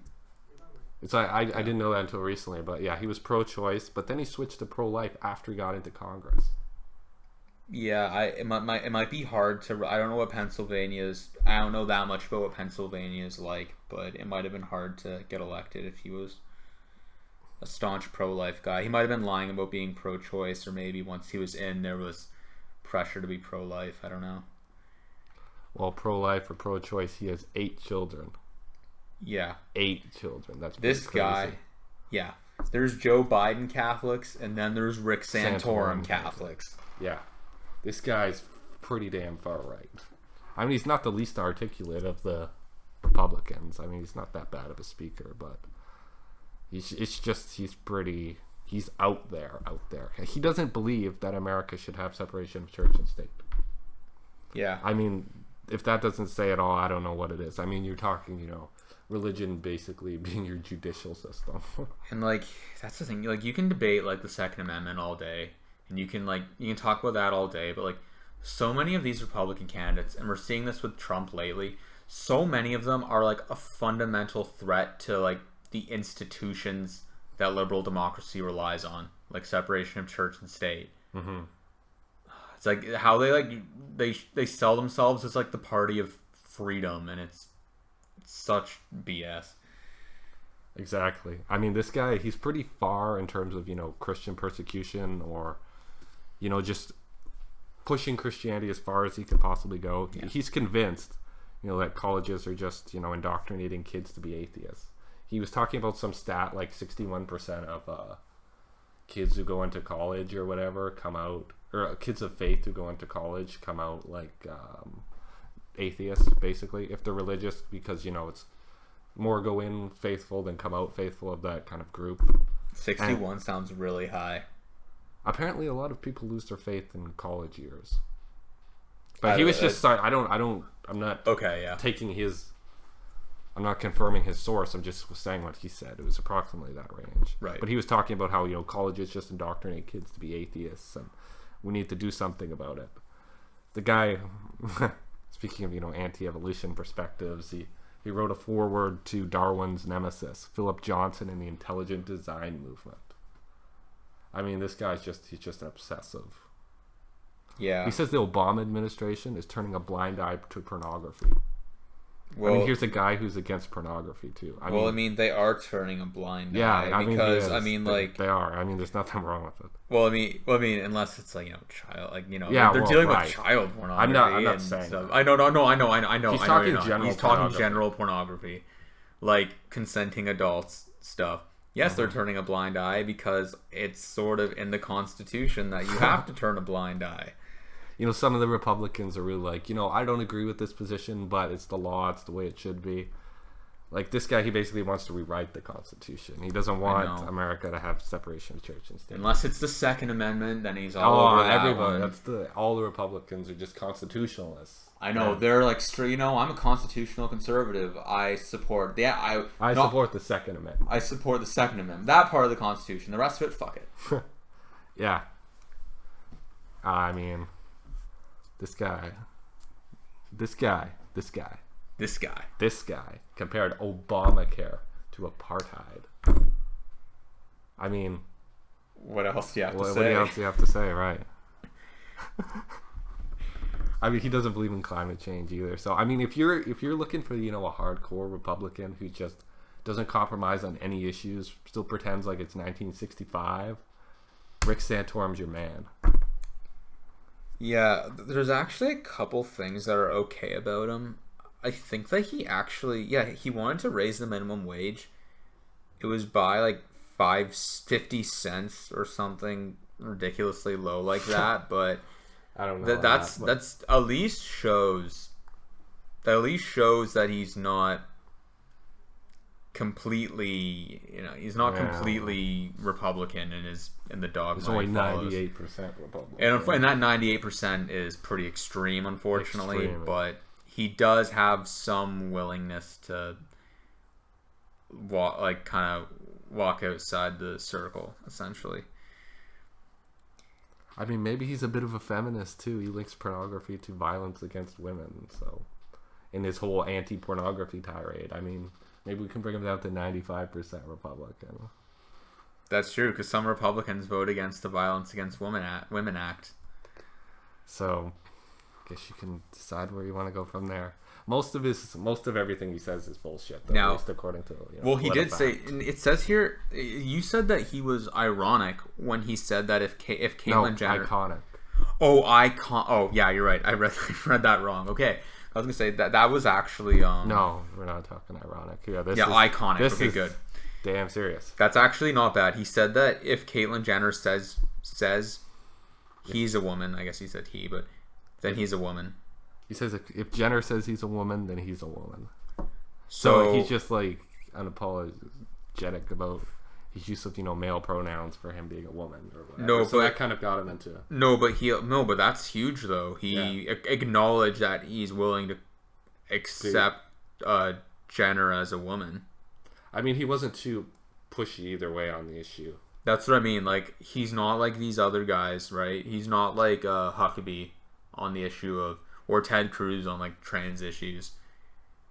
Again, he said he, which is, I don't know, he's not respecting the pronouns. Yeah, definitely not respecting. Hashtag get woke, but he at least said that he would accept her as a woman, so that's not bad. But he did in 2012. This is really quick. We're not talking about 2012 here, but just to quickly give some context, he did say some very racially unsensitive things. Again, a lot of this comes down to race, but that's the Republican story. He said that, look, I'm all for helping black people, but I don't want to do it with other people's money. So, there's the welfare queen thing. And yeah, it was in the context of talking about welfare. He was specifically talking about black people. Bill O'Reilly, I think, challenged him on that, and he said, "Oh, look, I didn't say black. I was just saying like one word that started with blah, and it then I went to say something else, and it came out like blah. It sounded like if you listen to it, he says black. Like there's no ambiguity. He said black. He just couldn't even fess up to it. And also, during a speech, he called Obama. He stopped him. He said Obama is a big government nick, and then stopped himself just like that. Big government nick. I don't know where he was going, but in a speech in 2012, he said, "Then there's Obama, the big government nick." Then to start saying something else. So that's about it for Rick Santorum. That's about it for Rick Santorum. All right, so I think we should hit up Rand Paul next. Rand. This guy, Rand Paul. He was in it from April 7, 2015 to February 3rd, 2016, which also happens to be the day Rick Santorum dropped out. So, a big day for dropouts. Yeah, Rand Paul is sort of considered like his father, he's really considered a libertarian hero of sorts. Although he never was really able to pick up all the fans that his dad had. I think he ended up polling, by the end of it, he was polling really badly. He was like, I think he was only at like 3% at the worst of it, which was a lot worse than you would expect. Like if you go on the internet, you'd think Rand Paul would be doing really well. You'd think he'd be the nominee, but he was predicted to be the nominee by some people. I remember he was one of the early favorites before the initial debates. Well, that was like an early favorite, right? Early favorite. Before, when he was like one of the only people who they suspected would run. Right on. So, the thing is about the voting percentage. He didn't do so well polling wise, but he actually did unusually high for the African American vote in his home state. Like. You mean in the primary? Or do you mean when he was running to be senator? I believe it was the primary. Yeah, I believe it was the primary. Wow, that's pretty good. Apparently he got 29% of the vote in his home state. Of the African-American vote? African-American vote, sorry. Right, that's pretty good. That is, considering I mentioned before, McCain and Romney got sub 10%. Not bad, Rand. The specific figures being McCain at 4% and Romney at 6%. At least according to the sources I'm going by. But yeah, well, isn't Rand Paul, not Ron Paul, he's a whole other story. Isn't Rand Paul like pro Black Lives Matter and stuff? Like doesn't he support things like police reform and he's decriminalizing as a libertarian, he's definitely against the police and stuff like that. But he did attempt to make outreaches to the African American community, as you probably remember from the debates. That's true. Yeah, he was talking about drug decriminalization, talking about African American problems long before Trump made it into a pandering issue. Yeah, but he was like Rand Paul was one of the early guys of either party in the selection talking about things like mass incarceration. Mm-hmm. Now we do have to deal with the misconception about Rand Paul. He's not a libertarian. Really, to me, I think he's more of like a constitutional conservative. Like on social issues, he's very conservative, and not just on the gun issue, which most libertarians are, but like he tends to use the cop out when it comes to the issue of gay marriage, where he just says we'll leave it to the states. And while he supports decriminalizing marijuana, he kind of like dances around it, but I don't think he's gone all the way to like drug legalization, which his dad supported. And while there's a split among libertarians on this issue, he's also very pro-life. And honestly, I can see how you can be a libertarian and have that argument, because one of the basic laws a libertarian believes in is that you can't kill someone, and if you consider like a fetus to be someone, then you can't kill someone. So I get how you can be a libertarian and be pro-life, but Gary Johnson is pro-choice, and most libertarians are pro-choice. So this idea that he's like socially liberal and fiscally conservative isn't true. He's fiscally conservative, but fiscally, but socially pretty conservative too. I mean, yeah, Rand Paul, he's kind of one of those iffy ones. I mean, a lot of, libertarians self-described. A lot of self-described libertarians really aren't that libertarian. But I think we know a few in our own circle who are self-described libertarians who contradict that on a few bases. Yeah. And we're talking like friends. But yeah. Well, I probably have some people I'd call friend that I'm friendly with who call themselves... there are some people I know or know of who are pretty consistently libertarian, but libertarian is sort of just like it's like a label you get, like it's a label you give yourself to sound cool. It's like a fashion statement. A lot of libertarians contradict libertarianism. A lot of them make exceptions. Now I know it's very hard to be an absolute libertarian, but for me, that's how I interpret being a libertarian. I interpret libertarianism as being an absolute thing, because if it's not an absolute thing, then everyone is a libertarian to some degree. It's just how moderate you are of a libertarian. That's how I read it. Anyway, though, he certainly has libertarian leanings. He was certainly the most libertarian candidate in the Republican Party, in the Republican primary. His dad, I would say, is closer to a full libertarian, but his dad does have some creepier links, though, as you were writing about here. Right, yeah. Why don't you explain, since... Well, okay, a lot of people don't know this about Ron Paul, but if you do... Ron Paul, just to be Ron clear. Paul, not Rand, his dad. The guy that talks like this, a little like that, about the Federal Reserve, and all these wars, and personal liberty. A little bit like that. It's not a great impression, but I just wanted to get that in there.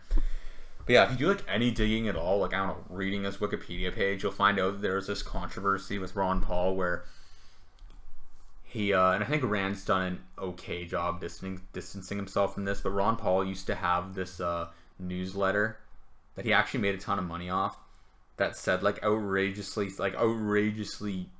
horrible things about black people. You can look it up for yourself. There's a lot of it. I don't really want to go into the weeds too much, but it was a white supremacist thing, like a white supremacist rag. It's no different than the kind of shit you'll read online from Stormfront or Daily Storm or any of the Storm media outlets. And he has claimed that it was all a ghostwriter, but I don't know, man. It was coming from your office. It happened for a year straight. You made a ton of money off these newsletters. You approved them. Are you seriously telling me you didn't know what was in them? Really? And there's pictures of Ron Paul with David Duke, and he's made excuses for David Duke and shit. And so I think that Rand Paul has had to deal with some of that, but I think he's actually been able to overcome it pretty well. For a Republican, he's done pretty well with the African American community. I mean, you'd think maybe just by his relation to Ron Paul that would have sabotaged his relations permanently, but it doesn't seem to. I think he has some critical policy positions, though, that are attractive to not only younger white people, but black people too. Decriminalizing weed and criminal justice reform and that kind of stuff. It's against the Patriot Act, maybe that a little. Yeah, possibly, because I would imagine if the full force of the Patriot Act were ever to be used, it would probably disproportionately affect minorities.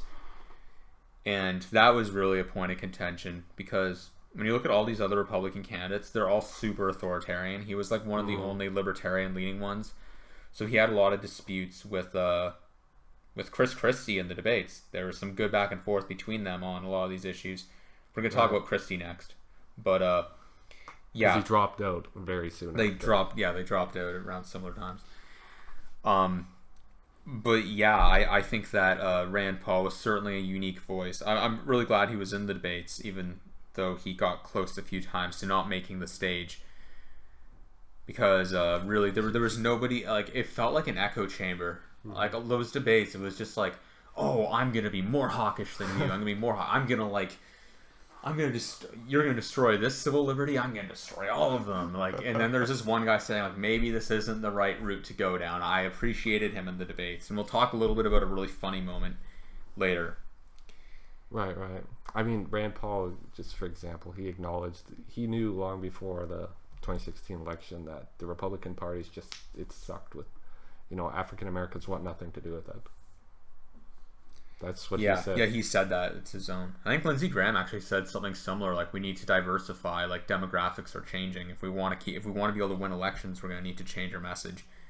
Of course, there's for every good thing Rand Paul is a part of, there's like another bad thing or issue to go with it. I mean, he was critical of Clinton over Benghazi, which is kind of stupid. He was obsessed with Benghazi. Stupid controversy. You kind of expect better from him, but he was like one of the worst offenders in like Benghazi hysteria. And of course, the stupid flat tax. And It's better, in my opinion. It's better than the quote fair tax. It's better than the consumption tax, because with a flat tax, even though it's only 14.5%. At least rich people who want to hoard their money and not spend it are contributing to the economy, whereas a consumption tax punishes spending. It's like the most lopsided supply side policy you can imagine. I hope I don't need to explain that the economy is based on supply and demand, but also the consumption tax would just totally soak, even though there's like a rebates for like very poor people, they don't have to pay much of it, but the middle class are going to pay for all of it, and they won't even get enough revenue with that. Okay, so yeah. Anyway, point is, Rand Paul has a better tax plan than a lot of libertarians, but it's still a crock of shit. He, as we said, he basically opposes gay marriage, and he's voted against a lot of human rights acts and bills and stuff. It's just too numerous to even name here. He's very much a believer that like a business should be able to discriminate. Right. He actually said when he was originally running for Senate, he said to Rachel Maddow, and this was very controversial. It was covered by a lot of I guess corporate media and independent media, that he said like, we gotta look into repealing parts of the Civil Rights Act and stuff like that, and it didn't sit well. I'm surprised he did that well among African Americans after he had said that. But anyway, that's a whole other point that we can debate, whether or not people should be able to discriminate. I lean towards saying they shouldn't. I think most liberals do. I think even a lot of conservatives do. So that's another area where he's unique amongst candidates. He also believes, vaccines should be voluntary. Yeah, that's a dumb position. I'm actually surprised how many people share that position. It's very libertarian, but it's also very stupid. It's just horrible. Like it's my body, my choice. It's but on steroids. Okay, if you live in a society, you don't get to walk around. You don't get to be a walking fucking disease. Yeah. Like, there's certain standards you have to meet. One of which is like you can't go around punching people, and you can't be a walking disease. And you can't keep your kids from getting vaccinated. That's neglect. That's child abuse. Right. Anyway. He's a predictably anti-gun control. Very anti-gun control. Like, he's like even like people, like terrorist, he even like was against people on the no-fly list being able to, like, he thinks that people on the no-fly list should be able to get guns. And that bill he voted against was even saying that there is a system in place that if you're on there for the wrong reason, you can take that to court. But even at that, just like, he'd even want to entertain the possibility of barring terrorists from buying guns. So that's a position I just outright don't respect. And he endorsed Donald Trump, which I don't think I have much respect for either. Yeah, because Donald Trump, he's not a liberal, he's not a conservative, he's like arguably the lead fascist. He's like a fascist populist monster. Like, he's not a good libertarian. He's not a libertarian by any stretch of the imagination either. Right. Trump is like the most anti-libertarian candidate I can imagine. That's a point that Bill Weld, former governor, who's Gary Johnson's running mate, who has now fled the Gary Johnson ship and is just an anti-Trump guy because he doesn't want to be a spoiler, has pointed out, like, part of the reason I'm against Trump is because he's among the least libertarian candidates he can imagine running in recent memory. Right on. So that's Rand about Paul. It for Rand Paul. Okay, so now that we've gotten Rand Paul out of the way, we're going to move on to Chris Christie. We'll just explain the date first. He went from June 30th, 2015 to February 10th, 2016. Yeah, so he ended just a few days after Rand Paul. Yeah. And speaking of Rand Paul, I mentioned earlier that there was some really good back and forth between the two in the debates. And in many ways, Chris Christie on so many issues was running as the opposite of Rand Paul. He was in some, actually, you know what? A good way to start this off is he's the governor of New Jersey, current governor of New Jersey. He's coming near the end of his second term. He's kind of like a northeastern Republican, meaning that he's fiscally conservative and socially more moderate. So he's made a bunch of appearances on South Park. I don't know if you've been keeping up with that, but South Park is just, skewed him. I don't actually watch South Park. I've seen like a couple episodes, but like of all the candidates, he gets skewed the most as like, Trump's like surrogate type. Yeah, Trump's lapdog. He's pro-life, but pretty moderate about it. He used to support gun control. After he started running for president, he claimed otherwise. I think he said he would accept the gay marriage ruling.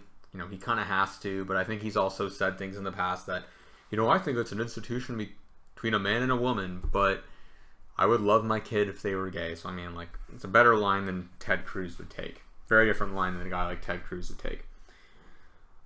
So yeah, he's kind of flip-flopped around. He's flip-flopped around on some of these issues. Some say it's just genuine change of heart. Others just suggest that he's pandering. I think that's quite likely given how he's completely rolled over for Trump. In other issues where he is at odds with Rand Paul and that they debated a couple times, I think, on the debate stages was the NSA. Chris Christie says not only is everything the NSA doing good and reasonable, but they need to be doing more. Like, he would take it even further. He kept playing this 9/11 card. I was in New Jersey when 9/11 happened. I was there, man. I don't even know what point he's trying to make. His slogan was "Tell it like it is." The funniest thing about "Tell It Like It Is," though, is that he did, slam Rubio into the ground for his, senseless repetition, and then he kind of called him out as being the establishment, or just reading these establishment lines. So, he did get some vindication for having that cheesy for that slogan. "Tell it like it is," which is very Trumpian, which might be part of the reason why he shifted to Trump.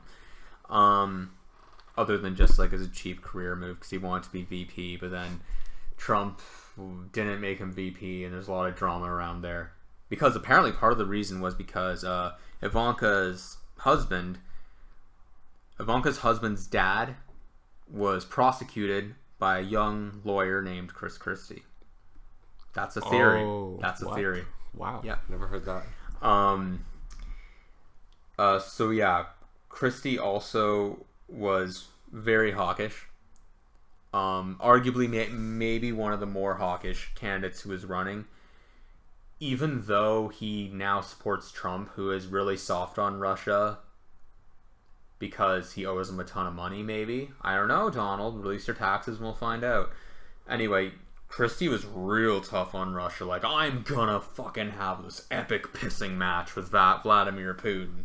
We're gonna compare dick sizes, and all the Republicans were like that, though. Early I know, but Christie was the worst. It literally was like he's gonna have But it's like a Trump's come match. Along, and now they endorse someone who possibly has conflicts of interest with Russia. I know, and Trump is now saying, obviously Trump didn't come up with this. He's just towing the Green Party line and saying, Hillary Clinton will create World War III with her no-fly zone. Chris Christie was famously said on one of the debate stages when asked, you want to implement a no-fly zone over Syria. If a Russian plane violated the no-fly space, would you shoot it down? And he said, maybe it's because I'm from Jersey and we're straight talkers, but a no-fly zone is a no-fly zone. Yes, I would. And then Rand Paul, I don't know where I stand on the no-fly zone. I honestly don't know. It's complicated, but Rand Paul came in quite beautifully. It was politically an impressive moment. Came in and said, well, if you're looking for World War III, I think you found your candidate. And Christie was like there, like violently clutching his lectern. It was quite a sight to see. And I mean, like at that moment. I mean, like Christie's like this, like he's obese, right? But he's like this big barreling, like 400-pound Italian guy, right? And he's got a temper, and it's like, is he gonna like pound this little wuss Rand Paul? But no, he didn't. He didn't have anywhere to go. I know. He just got owned so bad. That's what. No. I mean, like, he looked angry, right? Like, I'm like, there's a 2% chance he's gonna leap on Rand Paul right now. Like, he just has like, this tough guy thing going on, and even though again he's not very fit, he could probably take Rand Paul. A lot of people could. It just crossed my mind. This guy's pissed. It was funny. He's been one of the biggest trumpeters since dropping out, which is disappointing in a lot of ways, but we've gotten to see him degrade himself pretty gloriously, so I guess that's a good thing that's come out of it all. He was a guy that, I mean, there's all sorts of videos out there where he's like as a governor, like trash talking people and like putting them in their place and calling people idiots and all this other stuff, which is funny and respectable to an extent. But you know what? I think before he ran for president, he actually had an okay image. Among like liberals thought of him in an okay way. Like they didn't like him. Like teachers hate him because he's always out, at war with the unions. He's one of those governors. But he was probably moderately well liked for a Republican, but I think he's just made such an ass of himself during this election that a lot of that's gone away. Like some of the stuff he said on the debate stages was just kind of out of line. Like he called Obama a petulant child. And then the next debate, he called him a feckless weakling. I won't be like the feckless weakling we have now. That's pretty showy. I mean, I know. But it was a little inappropriate, a little childish. Maybe he's being the child. And I think he said once that, again, being really hard on Putin, even though he now supports Trump, which goes to show like how principled he actually is. He said, "Look, Vladimir Putin is stealing our lunch money." You just like tossed somebody the perfect pitch for them to like make a million fat jokes. Like you set yourself up there, man. Like, come on. But hell, he likes schoolyard bullying, though, right? He does. Yep. He's trying to I think he's trying to compensate for all the times he was bullied by now being the biggest bully of them all. It supports the biggest bully of them all. I know.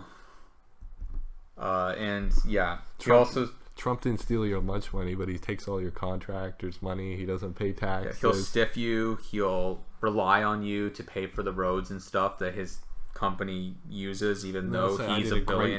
Great job breaking supposedly. The system. Yep. And he also said that he's against taking in any Syrian refugees, even kids. 5-year-old toddler orphans. Yeah, he won't take anyone. Anyone. Not a single person. But he's the good guy, right? Yeah. It's just Marco Rubio's the establishment shill. Yeah, the evil establishment shill. You know, I actually feel a little bad for Marco Rubio in that moment. He clearly was nervous in that debate, and you're not going to become less nervous again when the barreling 500 pounds of Chris Christie are shouting you down. And I mean, Chris Christie's actually a good debater. Like, his record as a lawyer, because he was a lawyer for a long time, prosecutor, was actually insane. Like, he lost, like, a couple cases and won, like, hundreds. Like, he was actually, like, a good lawyer, like, a good debater. And he actually, like, shut down a bunch of, like, human trafficking rings and stuff like that. Like, he was actually, like, a hardcore badass until this election, especially until he... And that especially... His new non-badass status especially set in when he endorsed Trump. and looked like an uncomfortable mess when he did so. Have you seen the images are just iconic of him standing behind Trump or whatever? Yeah. Just like firm and serious, or like he's like, what have I done? But I mean, just on Chris Christie for a minute here, he also supports Planned Parenthood. That's one of the few things that separates him from general Republicans. Yeah, he's actually claimed he's donated to Planned Parenthood before. Yeah. But then he claimed he was misquoted. Oh. So I'm not exactly sure where it stands, but he's for Planned Parenthood, just not with government funding. And he was more moderate in a lot of ways. Again, like you're not going to elect Rick Santorum as the governor of New Jersey. It's a very liberal state, and he's had to work with like Democratic legislatures. I think also he acknowledges climate change, but he's again in that camp that doesn't really want to do anything about it or do enough about it. But he's not as bad as he could be, honestly. He's definitely not the worst candidate. And I think he gave actually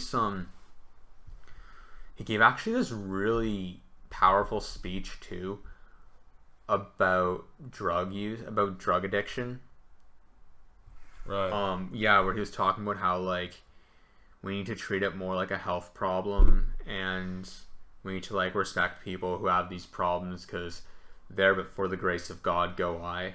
And he recalled the story of like a guy he knew in law school. It's such a powerful video. I was really surprised that it came from him, but yeah, I'd say that was well done on his part. Do you want us to keep going here? What? Now we're going to do Carly Fiorina, who ran from May 4th, or is that 9th? That's my notes up. Yeah. May 9th, 2015, or 4th, to February 10th, 2016. Or is that 16? I don't even know. February 16, 2016? Okay, anyway. Carly Fiorina is one of the most iconic women in the entire election. Yeah, and you know what? Some of her renown, if you can call it that, is well deserved. She was the first. She started off as a secretary, and it's very true. She worked her way up and became the first ever female CEO of a Fortune 20 company. That was Hewlett Packard, who makes. Yeah, it's pretty big. Yeah, it's pretty big, and they made my computer. Now it just so happens that her running of the company was abysmal.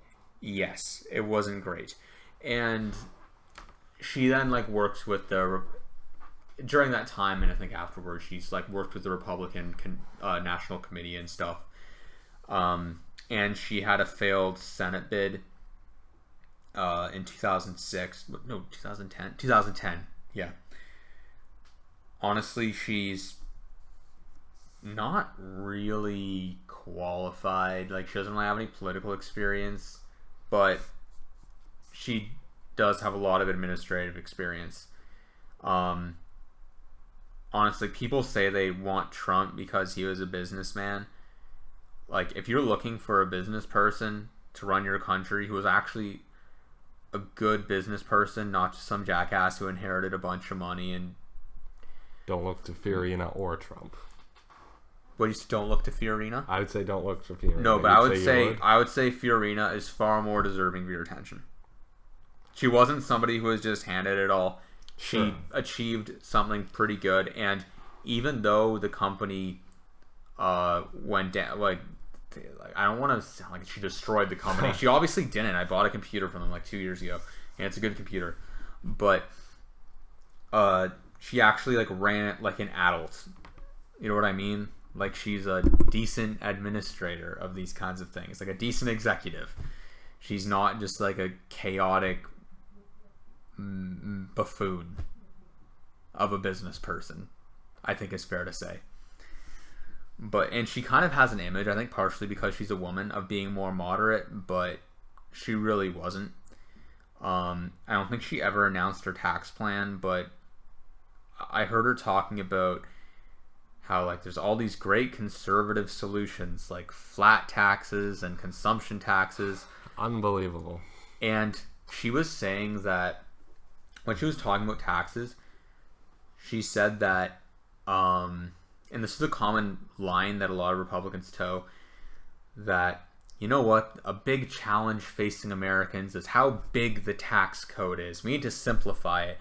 It's so unfair that rich people can hire people to do their taxes, whereas middle class people have to spend like 8 hours doing their taxes or whatever. I don't know how long it is. It's probably longer. I don't know. I'm thinking, like, even if it's 100 hours, yes, Carly, really what's keeping middle class people back is how long it takes for them to do their taxes. Like, if only they could do their taxes quicker, that would just fix things. Anyway, but the greater point she's making is that rich people can get all these deductions that are in the tax code. So really the solution, instead of just having this tax code where they get to pay very little in a sketchy way, we're just going to make it 100% transparent. And instead of actually demanding they pay more, we're just going to let them pay less. Make it nice and simple. You get to pay basically nothing. It's not even like we have flat tax for the rich, flat tax for the middle class, and flat tax for the poor. Like, how many times do we see just flat tax all across the economic Well, that's what range? a flat tax is. It's non-progressive taxation. Yeah. Yeah. And so, basically, these rich people getting all these perks, I'm going to give them an even bigger perk, but it's going to be nice and clean, and it'll fix everything. But anyway, so that's I mean, if they actually did have, like, if the flat tax weren't just for, like, one big range, I mean, if they actually had it, like, graduated, like a staircase, I mean, well, do you mean like income you earn over X amount of money is taxed at this rate, and then after X amount of money it's taxed at a higher rate? Do you mean like that? Or do you mean that, like, people in this range pay this much tax on all their income, people in this range pay this much tax on all their income, well, and people... if you took it, like, even, like, depending on your location, or something like that, even. Like, some communities just really have poor taxes. I don't know. I think the best way to go about it is progressive taxation like we have in most countries. I think it's just like money you earn after X amount, you pay this rate on. Money you earn then after another higher amount, you pay a higher rate on. That's really the system that most countries have settled on, and I think it's, so long as you don't have this big mess of, like, loopholes and deductions, I think it's the best route to go down. Well, I mean, even if you... I kind of get confused with my own thoughts here, but... I mean, even if you had, like, 2 flat taxes, basically. I mean, if you simplified it from, there's a whole range of taxes that apply to whole different systems, like businesses and whatnot. Yeah. I mean, if you kind of, merge the whole business and public one, or business and, regular income, and you just brought it down to, say, 2 or 3 ranges rather than having... Do you mean tax brackets? Like tax brackets, but I mean, they don't apply versus, businesses or just regular life. I mean, it just depends on what your income is rather than if you have a business and you get all these exclusions. Oh, yeah, but that's still progressive taxation. Like, from her rhetoric, she was against it. She was saying there's all these great solutions like flat taxes, and when they say flat taxes, they're talking about like a 14.5% across the board tax. Right. And as far as I'm aware, like, I know that the Libertarian Party of Canada, they're technically not flat because you're exempt.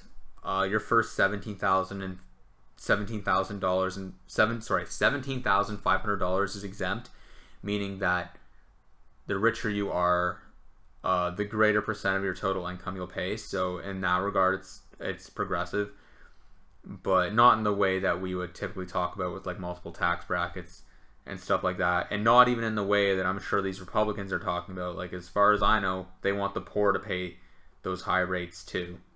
Mm-hmm. If it's truly at that tax rate across the board, the poor are paying the exact same rate as the rich. Whereas at least our Libertarian Party in Canada, who's more moderate, has a mechanism in place where that isn't happening.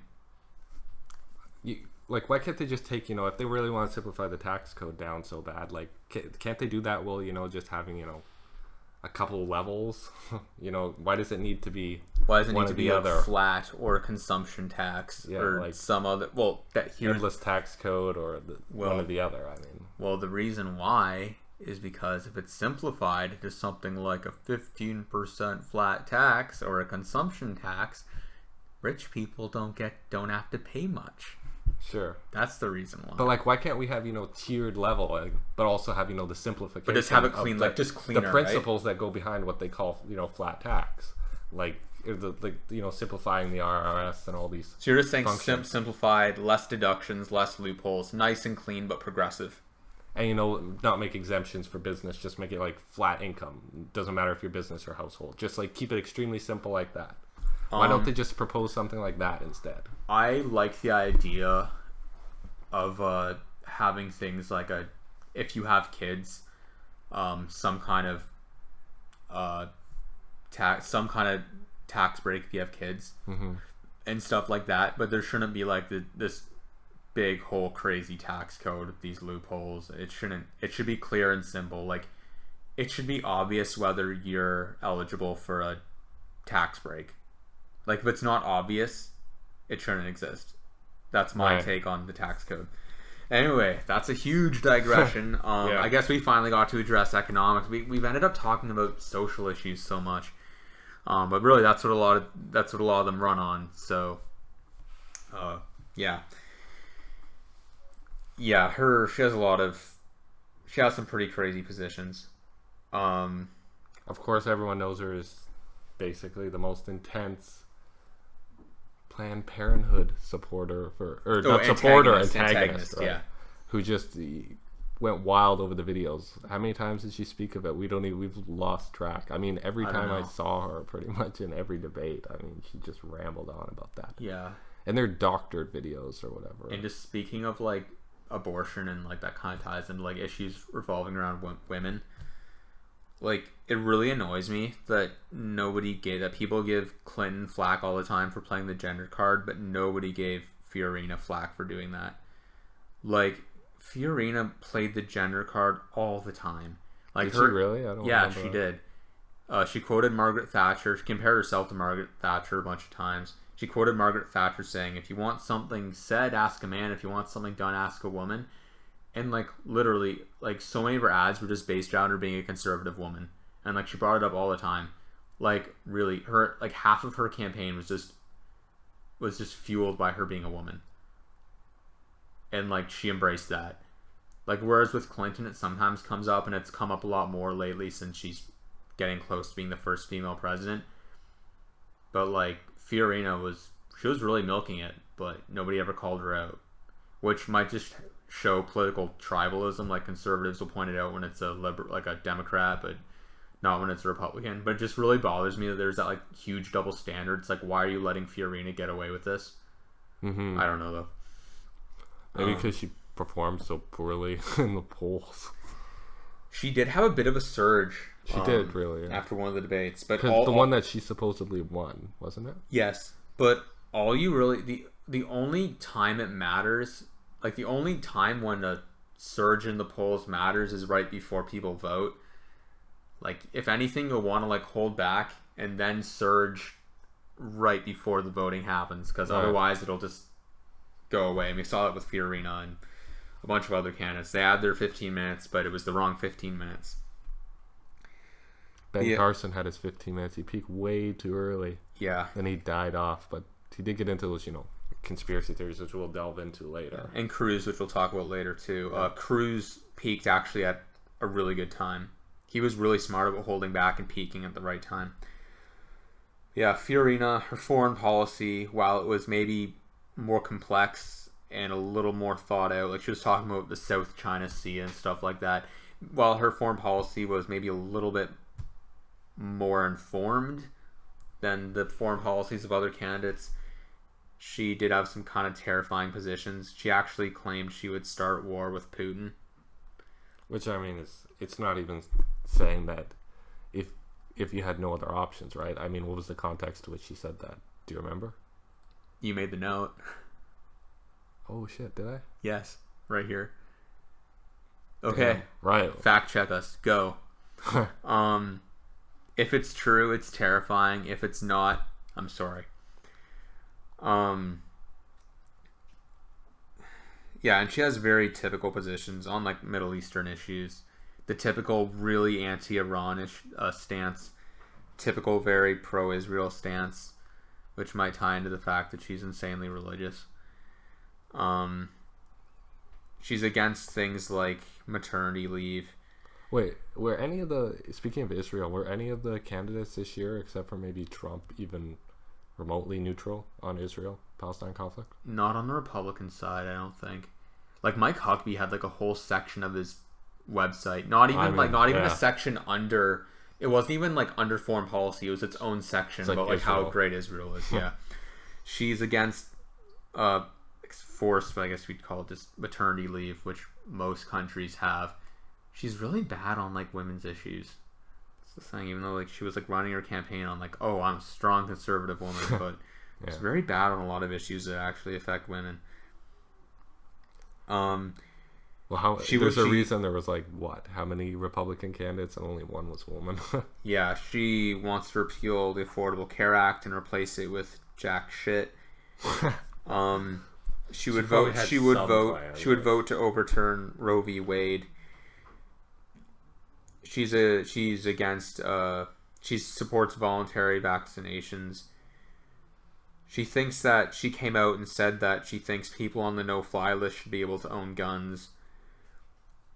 She wanted to arm the Kurds, which I actually think that's a good move. It's probably, better idea than the U.S.'s rebels. Than these like Islamist rebel groups. I think it's better to arm the Kurds. The Kurds are far more successful against ISIS than any of the U.S. trained whatevers. They seem to be better people too. Yeah. Yeah. Kurds are pretty awesome. I guess there's not a whole lot to talk about with Carly Fiorina. We'll talk about she'll come up again when we talk about Ted Cruz, because she ended up being his vice presidential pick. His running mates when he was desperate to get attention before the Indiana primary. Damn. So that's all for Fiorina for now. Yeah, that's it. Now we'll tell you about some of the really bizarre stuff that came up when she was VP as well later. Now we get to Jim Gilmore, who ran from July 30th, 2015 to February 12th, 2016. He was in the game a long time. Does anyone remember Jim Gilmore doing anything? No. He was the ex-governor of Virginia. He was the lowest polling candidate in the GOP field. He polled at 0.0% in a Huffington Post aggregate poll. So he's like the ultimate nobody here. Yeah, he was. Rick Perry is more of a somebody than this guy. How can you be like the governor of a fair-sized state, Virginia, and just not be known even remotely? It was just it's too perfect though. I mean, polling at 0.0%. Yeah, I mean that's rich. That's brilliant. Jeb. We're on to Jeb. Oh my God, this guy. He ran from June 15, 2015 to February 20th, 2016. And he is, one of the most entertaining candidates. Everyone thought he was going to be the nominee, but things went south. I mean, come on. Did really that many people think he was going to be the nominee? Well, I heard a lot of people saying that they thought it was going to be Clinton versus Bush. But things went south. Things went further south than Florida. Things went to fucking Cuba here. That's how south things went. After Trump started leading in the polls, I figured he was done for, though. He wasn't polling that high. Yeah, he's ex-governor of Florida. I forget if we mentioned that or not. He's George W. Bush's brother. The Bushes aren't... I don't get why people thought he would do so well, because other than having a famous... He's a very boring, low-energy guy, as Trump would put it. And while he's from a famous family, I really don't think people like them.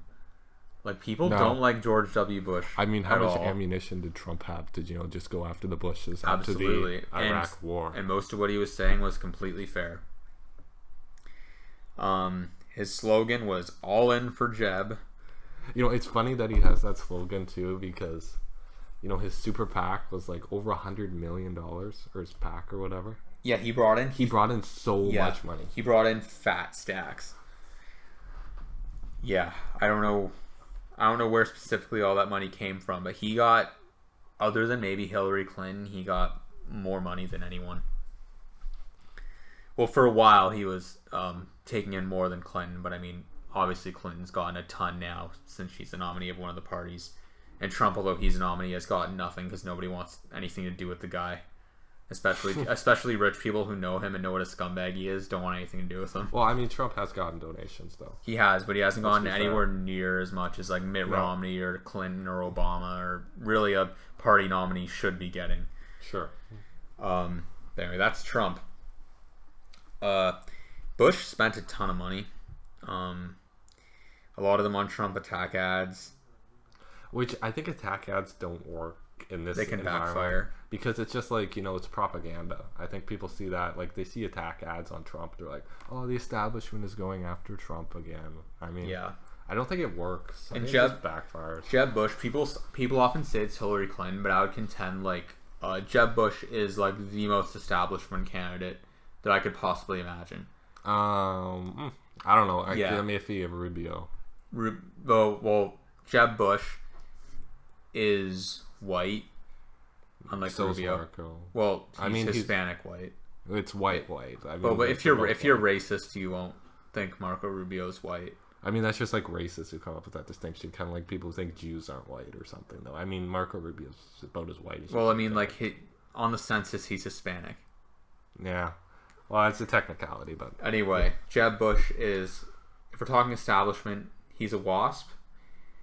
He's from a very famous, very rich political family. He brought in a ton of money. He has very establishment positions, super business friendly, very moderate on issues that could offend people. This guy really, he's an establishment guy, so when he attacks Trump, it just works in Trump's favor.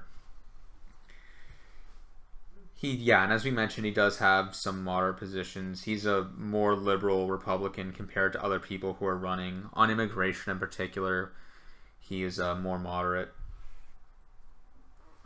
He really stuck by his brother when it came to the Iraq War. He said the Iraq War was a pretty good deal.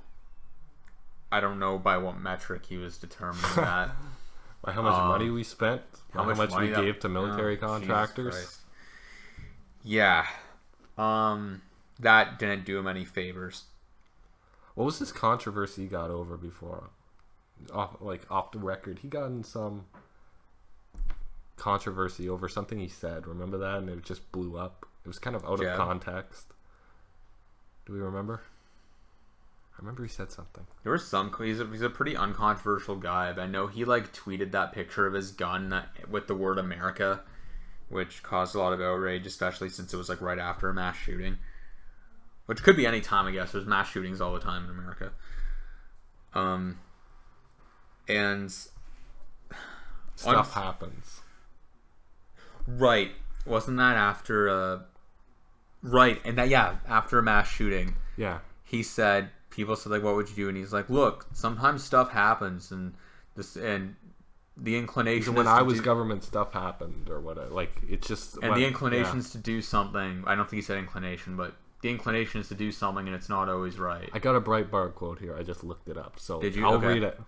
We're in a difficult time in our country, and I don't think more government is necessarily the answer to this.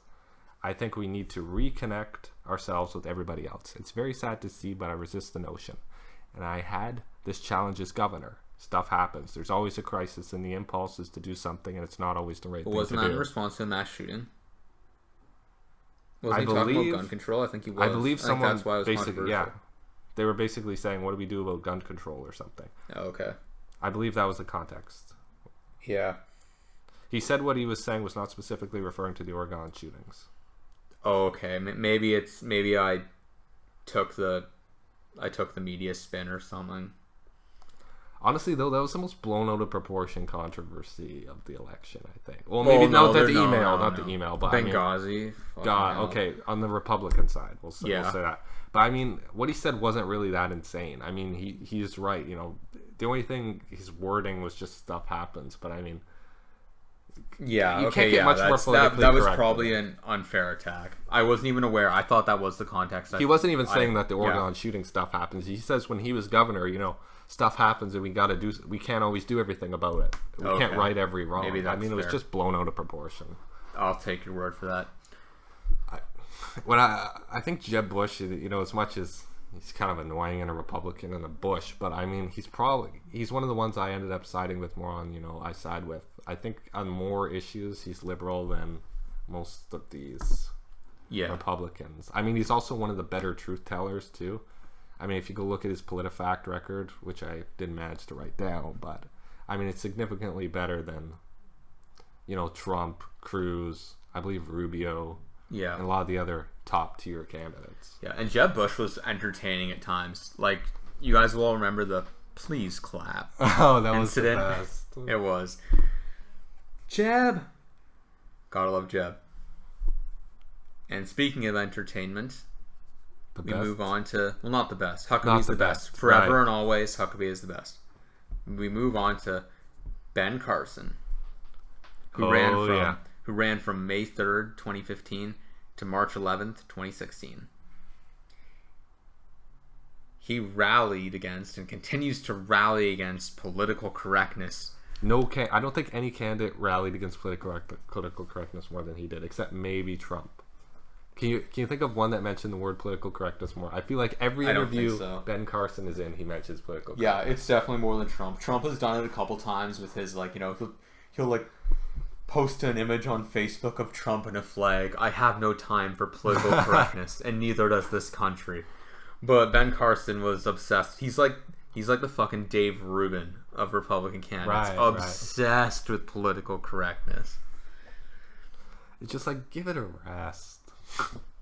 He was doing well against Trump for a while. Like, he but was. again, way too early. At one point, didn't he outpoll Trump? Yeah, he did. mean, just barely, but he did. He was outpolling Trump. It just happened too early, and he peaked because people got bored of him and realized, oh, even though this guy is a neurosurgeon, he somehow seems to not be very smart. I don't know if they really cared about him being smart in the first place, though. I think he was kind of, you know, he had almost a poetic way of speaking, and he's such a terrible speaker too. Like, but I mean, sometimes he's not the worst kind of speaker. I mean, he kind of sounds convincing when he's talking. I find it annoying in the debates when he plays for pity points. Like when he's like, "Oh yeah, now look, you guys, I may be quiet, but I have a lot to say." It's like, oh, he's like the quiet kid in school. I think he did better before he actually got in those positions where he was like, "Stop ignoring me." And then he told all those he tells all these crazy stories about growing up in the hood too, but like stabbing his friend 14 or something, and like going into a KFC organization and being approached by a gunman, and I said the guy I'm looking for is behind the counter, and I left. Like, that was a story I told. So basically, he sold this guy down. He sold some guy down the river, and he was proudly just recalling it. And, oh my god. Of course, he's a pseudo history fanatic too. I mean, he just rewrites history, the nature of the pyramids, grain storage, was it? Yeah, grain storage. And he sent out some email too, didn't he? What were the contents of his email? I totally forget, but he sent out some email or something. It was just total nonsense history. No, I hadn't heard of that. He was a very good neurosurgeon, though, but he's very anti-science. He believes climate change. The whole thing is irrelevant. It's not happening, or who cares? Whatever. I love those type of, climate change deniers who are better than, like, there's climate change deniers, then there's even more, woke climate change deniers, the one who say it doesn't even matter if it's happening, we shouldn't care if it is happening. I mean, those are the most woke. Yeah. It's like, wow, you guys, it's just like Gary Johnson. It's like the sun's gonna consume us anyway. Yep. And he's made all sorts of stupid remarks. He did say at one point, I would not advocate a Muslim president, and he got a lot of flack for that.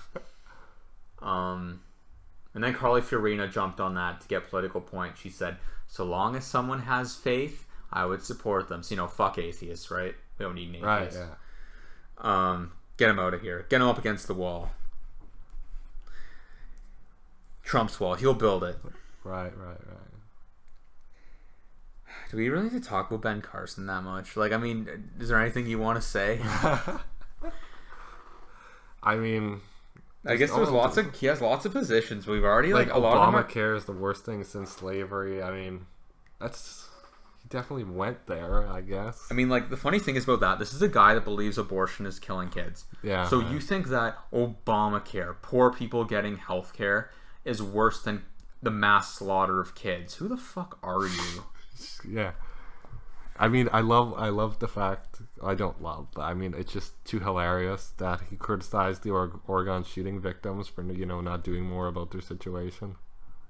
Yeah. The ones who were, killed over their religion. Yeah. Said they should have rushed the gunman or something. And then that's funny because I actually originally heard that stupid story from KFC about Ben Carson, the KFC with the gunman on the Daily Show, and they were comparing that with his statements that they should have rushed the gunman. I feel like Ben Carson would have sat that one out. Mm-hmm. It's just an instinct I have. Sorry. And he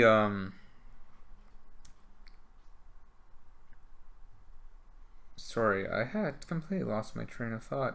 Oh yes, and you were talking about rushing the gunman. He's blamed the victims, the 6 million or so victims before. Right. Yes. This is unfortunately a very common conservative talking point. That if only they had guns in Nazi Germany, the Jews could have defended themselves. Which, I mean, has been pretty much debunked by historians and basically anyone who knows their stuff on the subject. That's not how it works. The basic consensus is, like, they could not have protected themselves from an angry, overwhelming majority of the country who wanted them dead. If anything, in my opinion, if, like, this civil war started between, like, 5-10% of the population of Germany, if a civil war started between, like, a tiny fraction of the German population and the overwhelming majority who all hated them broke out, if anything, it just would have made the Holocaust faster. That's my personal take on it. That's what I thought when I first heard Ben Carson's statement. Isn't it funny, the Second Amendment and all that? A lot of people are that concerned about, being able to fight back against the government, but, in a sense, I don't think it probably would never work. I mean, you can never really win against the military. It's not even just winning against the military. It's like, in order for it to work, you would have to assume there'd be a situation where everyone can just come together and decide this is the government we want to get rid of. Because if we go on the precedent that at any time the people can just, if they decide a government's tyrannical, they can overthrow them. Like, there's a lot of people who want to overthrow Obama. There's a lot of people who would overthrow Hillary Clinton because they think they're tyrannical. Right. I can't see a situation like, look at all the worst dictators throughout history. They're often liked by the people. The people often like these fascist dictators. So are you going to rely on the people to, like, come together and just collectively realize they're bad, let's take them out? And not to mention the fact that by having all these guns in the country, the amount of people that are dying is probably, or who have died, is probably comparable to how many people would die if there was some kind of dictator in power. Like, imagine if there was no gun control in America over the course of 100 years. They're waiting around for a dictator to come in for them to dethrone with their guns. But in that period of 100 years, a lot of people are going to die. Like, that's a whole other angle you have to look at it from. Yeah. Like, it's a cost-benefit analysis. And if you just think of somewhere like Turkey and how much information is under their control of the government, like, they can block Twitter or Facebook. I mean, just even the idea of ever coordinating, like, a resistance. Yeah. Sounds like a disaster. And again, you have to get people to agree that this is a bad tyrannical government that's bad enough for us to overthrow. Like, I worry that if everybody had guns, you would just trigger a horrible civil war. I mean, look what happened in Syria. Does any resistance look like it's taking out the Assad regime? Not really. No, and the resistance are fighting each other too. Yeah, like, there's a reason, like, liberal democracy has these institutions in place to keep themselves in check. Like, I do really fear that with a guy like Trump, or even a lot of these other Republicans, like, I do fear that if they want to wreck these important institutions, that I worry that they'd be able to do it because they get to appoint the cabinet, the Supreme Court, and the Republicans in Congress and Senate will in all likelihood cave into them because they're the popular president. Like, that's a genuine concern I have with this batch of people. But, like, would I want a civil war to break out because Mike Huckabee comes in and, like, doesn't respect separation of church and state? No, because a lot of people would die in that civil war. Like, you know what I mean? Yeah.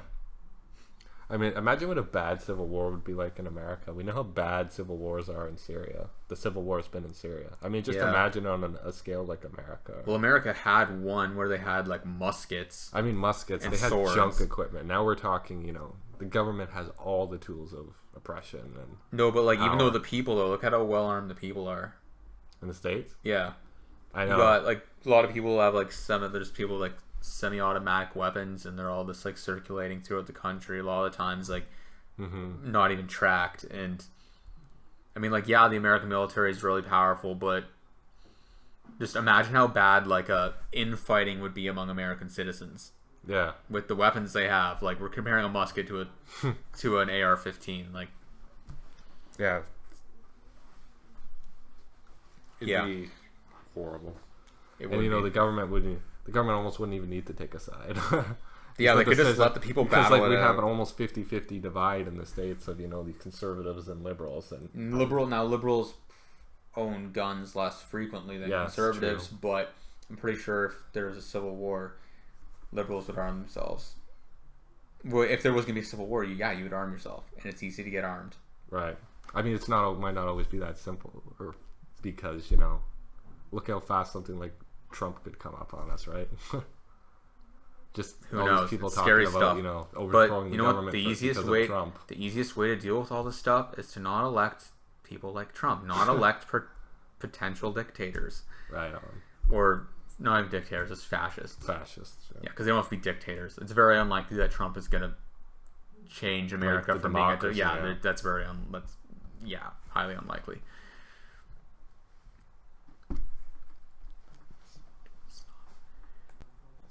All right, to Marco Rubio. Well, I guess we've already talked a bit about, but there's a lot to talk about here because he was one of the last big candidates. Right. And he just started at April 13th, 2015. His campaign ended March 15th, 2016. So almost the same time as Ben Carson, he dropped out. Yeah. And Marco Rubio he's a senator from Florida. He's actually like quite a darling among the establishment. Him and Jeb Bush, whose home state both of them happens to be Florida. And we can argue about which one is more establishment, but we're both agreed these are very established. I happen to think Bush is more establishment. I'd say Rubio, but they're both establishment AF. I guess the first point you have right here is that your friend Kathy Young supported him. I believe Kathy Young, the person I had in this podcast before. Yeah, journalist. Kathy, I believe she supported him before basically he dropped out, then she supported Gary Johnson. So. Oh, I didn't know she was a Republican. I knew she was a libertarian, but not a Ted Cruz supporting. Conservative. Although I do think Rubio's more moderate than Cruz. Oh, for sure. But I've read stuff where she's implied that she's probably voting for Clinton. Like, she seems to be never Trump at this point. Well, she's definitely never Trump at this point. I mean, she was actually iffy on Trump before.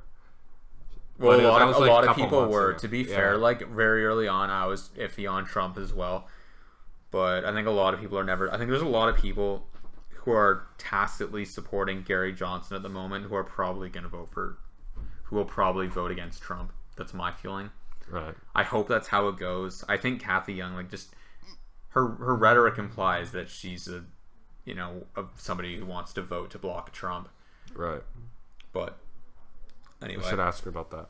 Yeah.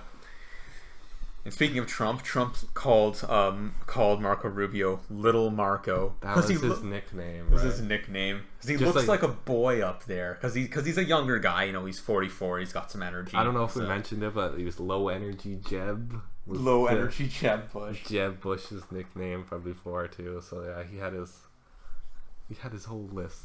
A whole laundry list of awful names for all these people. Such a child. He is. I'm sorry. Crooked Hillary. Lion Ted. Both of whom are coming up soon. Marco Rubio is very rehearsed. He's a very strong orator. What I find interesting is come the end of the primaries, and even to this day, all the candidates are horrible speakers. Hillary Clinton is a really awkward speaker. Trump can't form sentences properly. Gary Johnson is Gary Johnson. Jill Stein sounds very hollow. It's weird. I just find it a little unsettling. Bernie Sanders just screams talking points over. I mean, Bernie Sanders over and is over. terrible, but I mean, I don't think Hillary Clinton's that bad. But that's a She's discussion okay, for but another time. It's just interesting that like the strong orator like Marco Rubio didn't go very far this year because he's a good speaker. He's just too rehearsed, and that got exposed by Chris Christie. Right. Let's dispel with this fiction that Barack Obama doesn't know what he's doing. He knows exactly what he's doing. He's trying to fundamentally change America to make it like the rest of the world. We don't want to be like the rest of the world. We want to be like the United States of America, the single greatest country this world's ever known. It's funny, but soon after, Chris Christie called him out on that, he dropped out. I believe, if I'm getting my timeline right here. It was soon after he called him out on that. That he just dropped it's a hit and run. Yeah. Yeah. And then he endorsed Trump.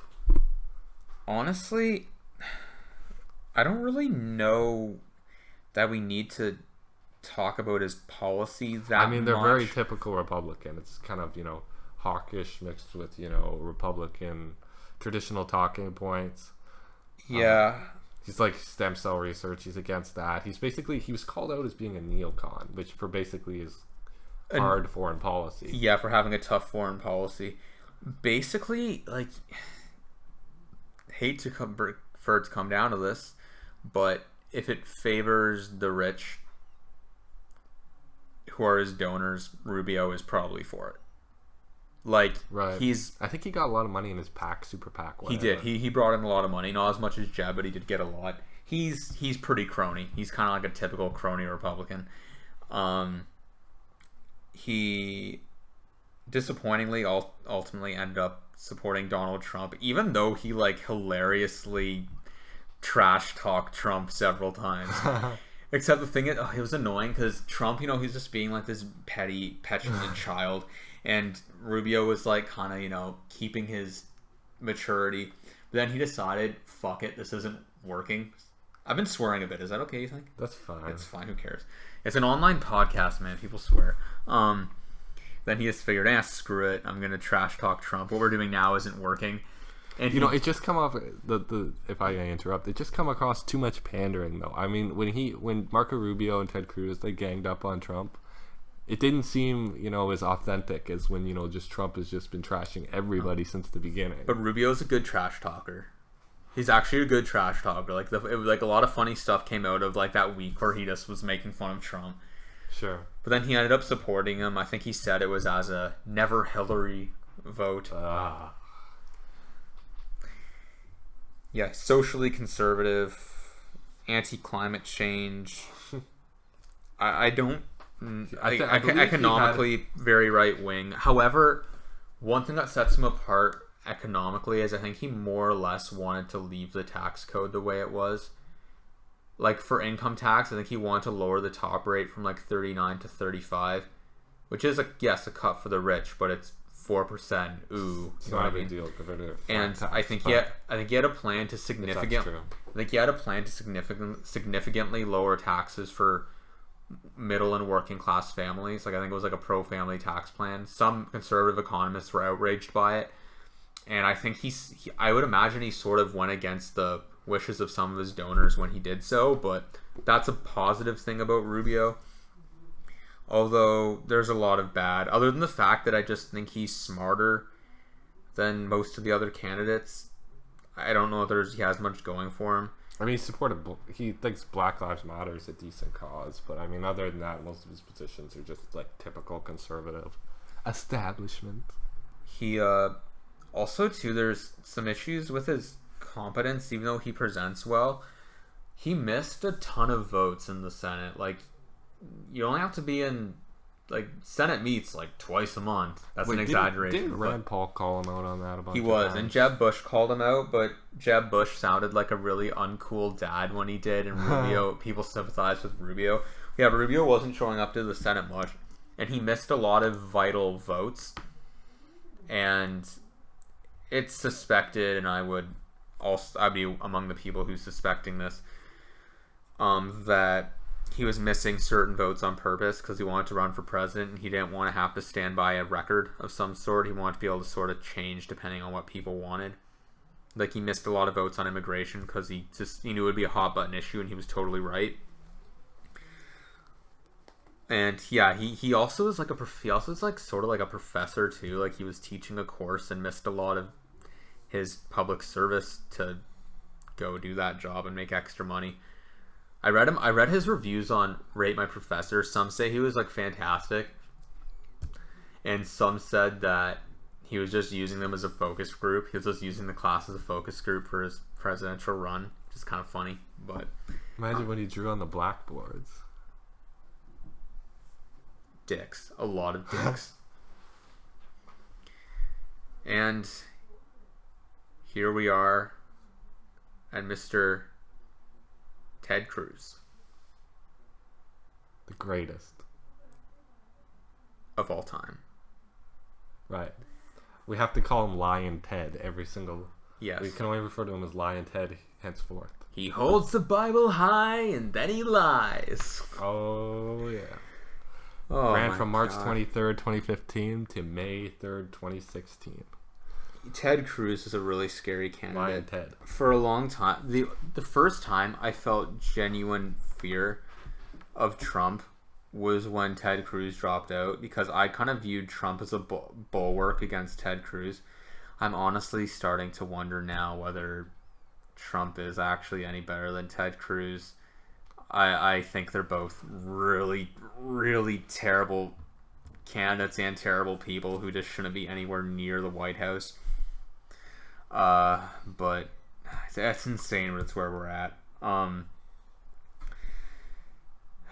Ted Cruz is a senator from Texas, as you probably know. He's kind of the unofficial leader of the Tea Party movement.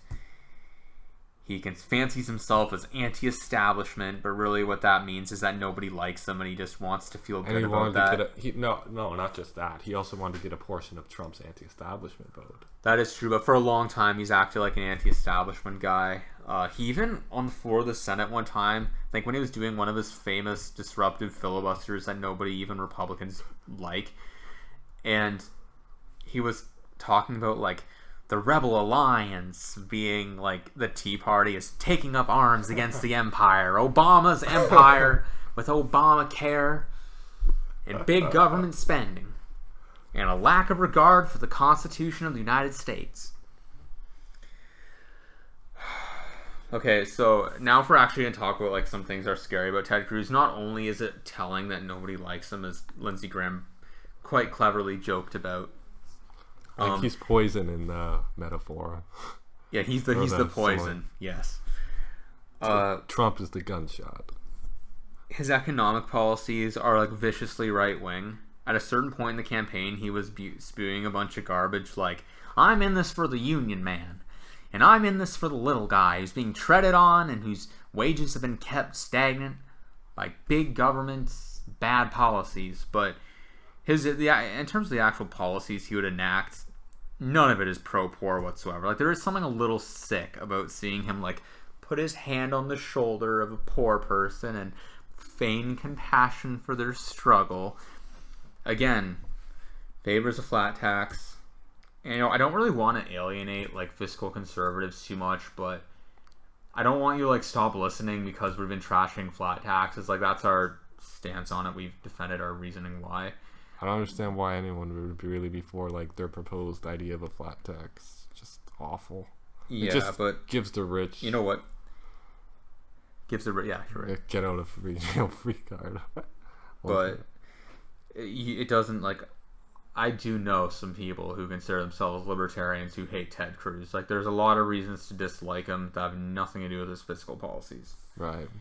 I mean, he wants a carpet bomb. Yeah.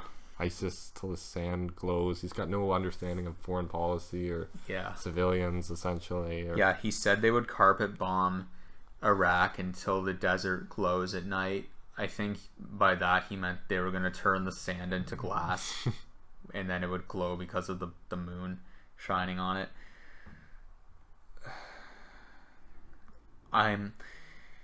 As much as I hate Trump and don't want him to be president, there is a part of me that is very glad that he beat Cruz in the primaries. I think that Cruz could smooth talk his way into doing well against Hillary Clinton. Right. I think he's got good that's political... Lindsey Graham's point. Yeah. He's got good pretty good political instincts. He calculates. He's in it for the long game. He's almost certainly running again in 2020. A lot of his immigration stances and whatnot are actually pretty similar to Donald Trump. Oh, they're identical to Trump. No, he's like Donald Trump, except almost slightly more vicious in his foreign policy, I guess. They're just terrible. Well, the thing is with Ted Cruz. Oh, and he's a big liar too. We should mention that. Yeah. He actually is a liar. Yeah, big liar. It's not just like as Trump. It's not just slander. Liar. He's actually a huge liar. But just on your. What was the point you just made about would you just never mind. We'll move on. No point hanging around on that derailed train of thought. Yeah, Ted Cruz is insanely religious. Like to the point where it's really creepy. Mm-hmm. Like he would have like these pastors like putting their hands on him and he'd like close his eyes, and he said that part of the reason he's running for president is to bring about the second coming of Christ. I don't specifically know how you're going to do that, but I'm pretty sure it involves people dying. He's a theocrat. The fact that he's passes himself off as some kind of libertarian is like a sick joke. Yeah. So socially, obviously, he's extremely conservative. Like he's the biggest social conservative there is. More than Trump. Far more than Trump. Far more than Trump. More than the other candidates running. And, what you did mention, this is what I was going to bring up. I forgot what you had said. I don't know why Trump gets all the flack for being such a bigot because he wants to build a wall and deport people, because Ted Cruz had the exact same policy. In fact, the argument Ted Cruz was making against Donald Trump is that Donald Trump isn't serious about his plan, whereas I'm going to implement this. Like, I don't know why Ted Cruz got a free pass on everything. And it was such a surprise, like a sellout when, Ted Cruz finally endorsed Donald Trump. I mean, Ted Cruz's whole run was just awful in every way. I meed just evil. And this is why early on I sympathized with the people saying there's a bias against Trump, because Ted Cruz could get away with anything. Going to an event where there's like a pastor who is talking about how we should kill gays, being really, really creepy about like end times kind of shit, talking about carpet bombing a country basically into oblivion because ISIS is there. This guy is big trouble. Mm-hmm. And nobody was paying attention to any of this. They got all up in Trump's case when he said there's got to be some kind of punishment if a woman gets an abortion, which I honestly think was just an example of Trump not being that smart. I don't think he really believes that. But Ted Cruz is like tooth and nail, 100% pro-life, and he got no flack for any of it. I don't know why Ted Cruz got away with so much. Maybe it's because people find Trump more interesting and the media covers him more. But yeah, Ted Cruz was going to build that wall, deport those people. He was, in terms of his actual proposed policy, other than when Trump gets into that whole like bringing back torture and we're going to kill the families of deliberately kill the families of terrorists, that's where Trump gets worse. But Ted Cruz, in terms of his policy, which is far more consistent than Trump's, definitely has worse policy. Right. And what was I going to say here?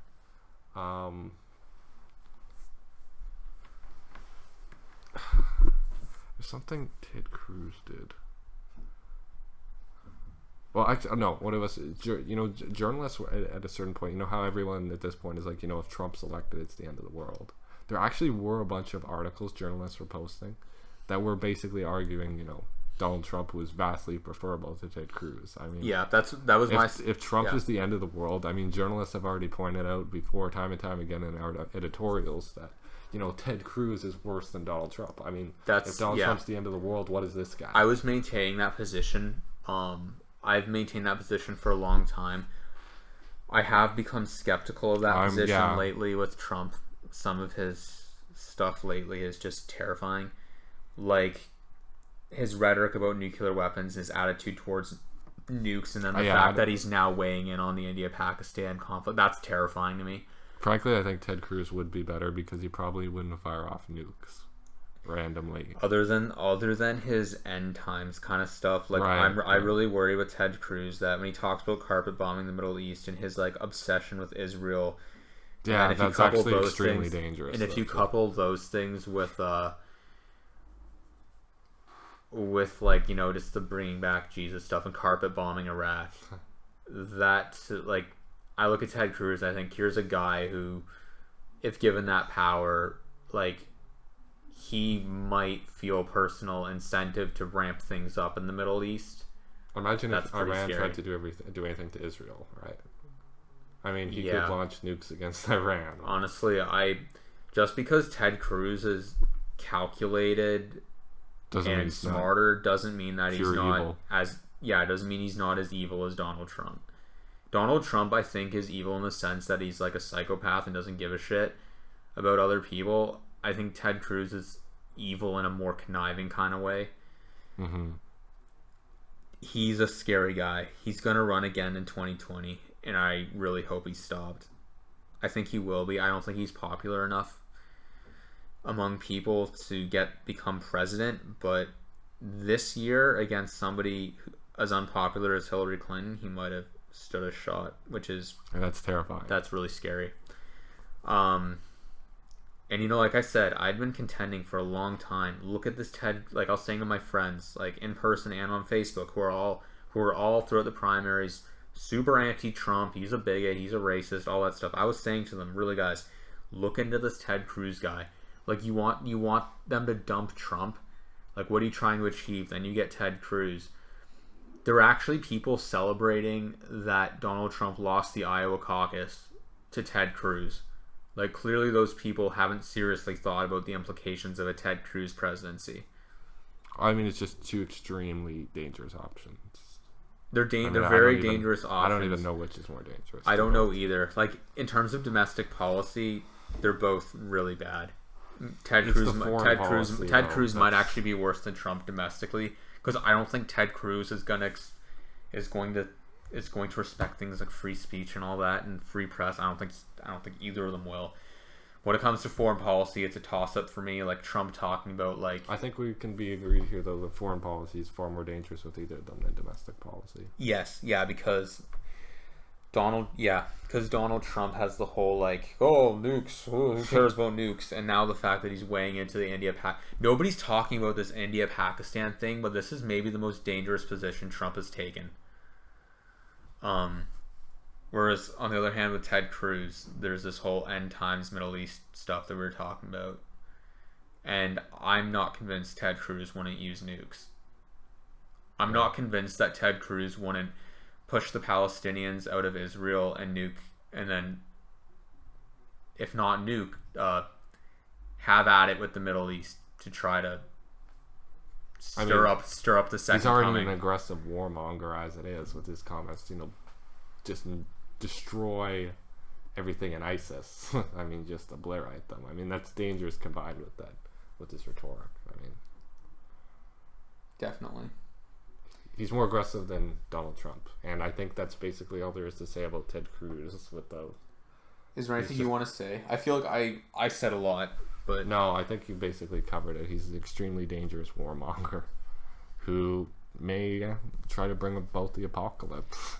Yeah. Or may have no concern for the apocalypse, no concern as in he feels no matter what he does won't have an effect on the end.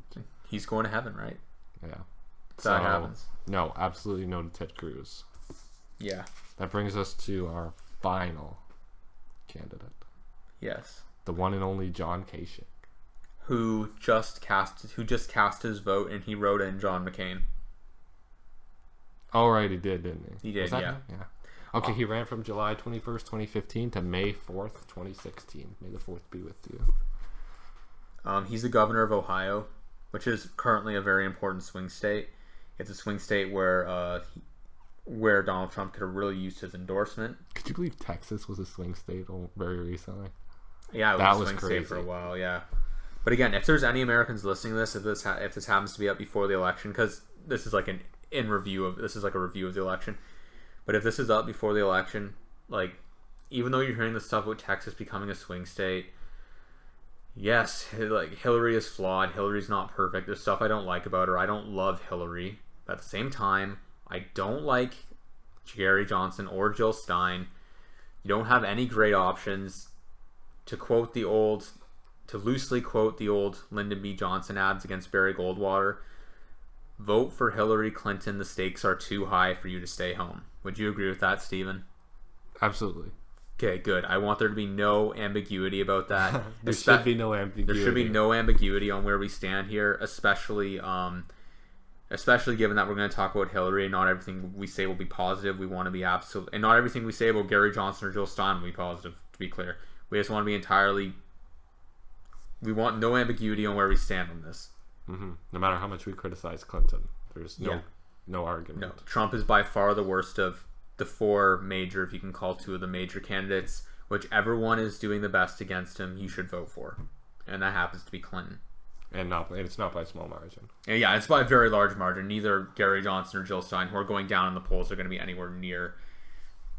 Yeah, that's not a reality in any sense of the word reality.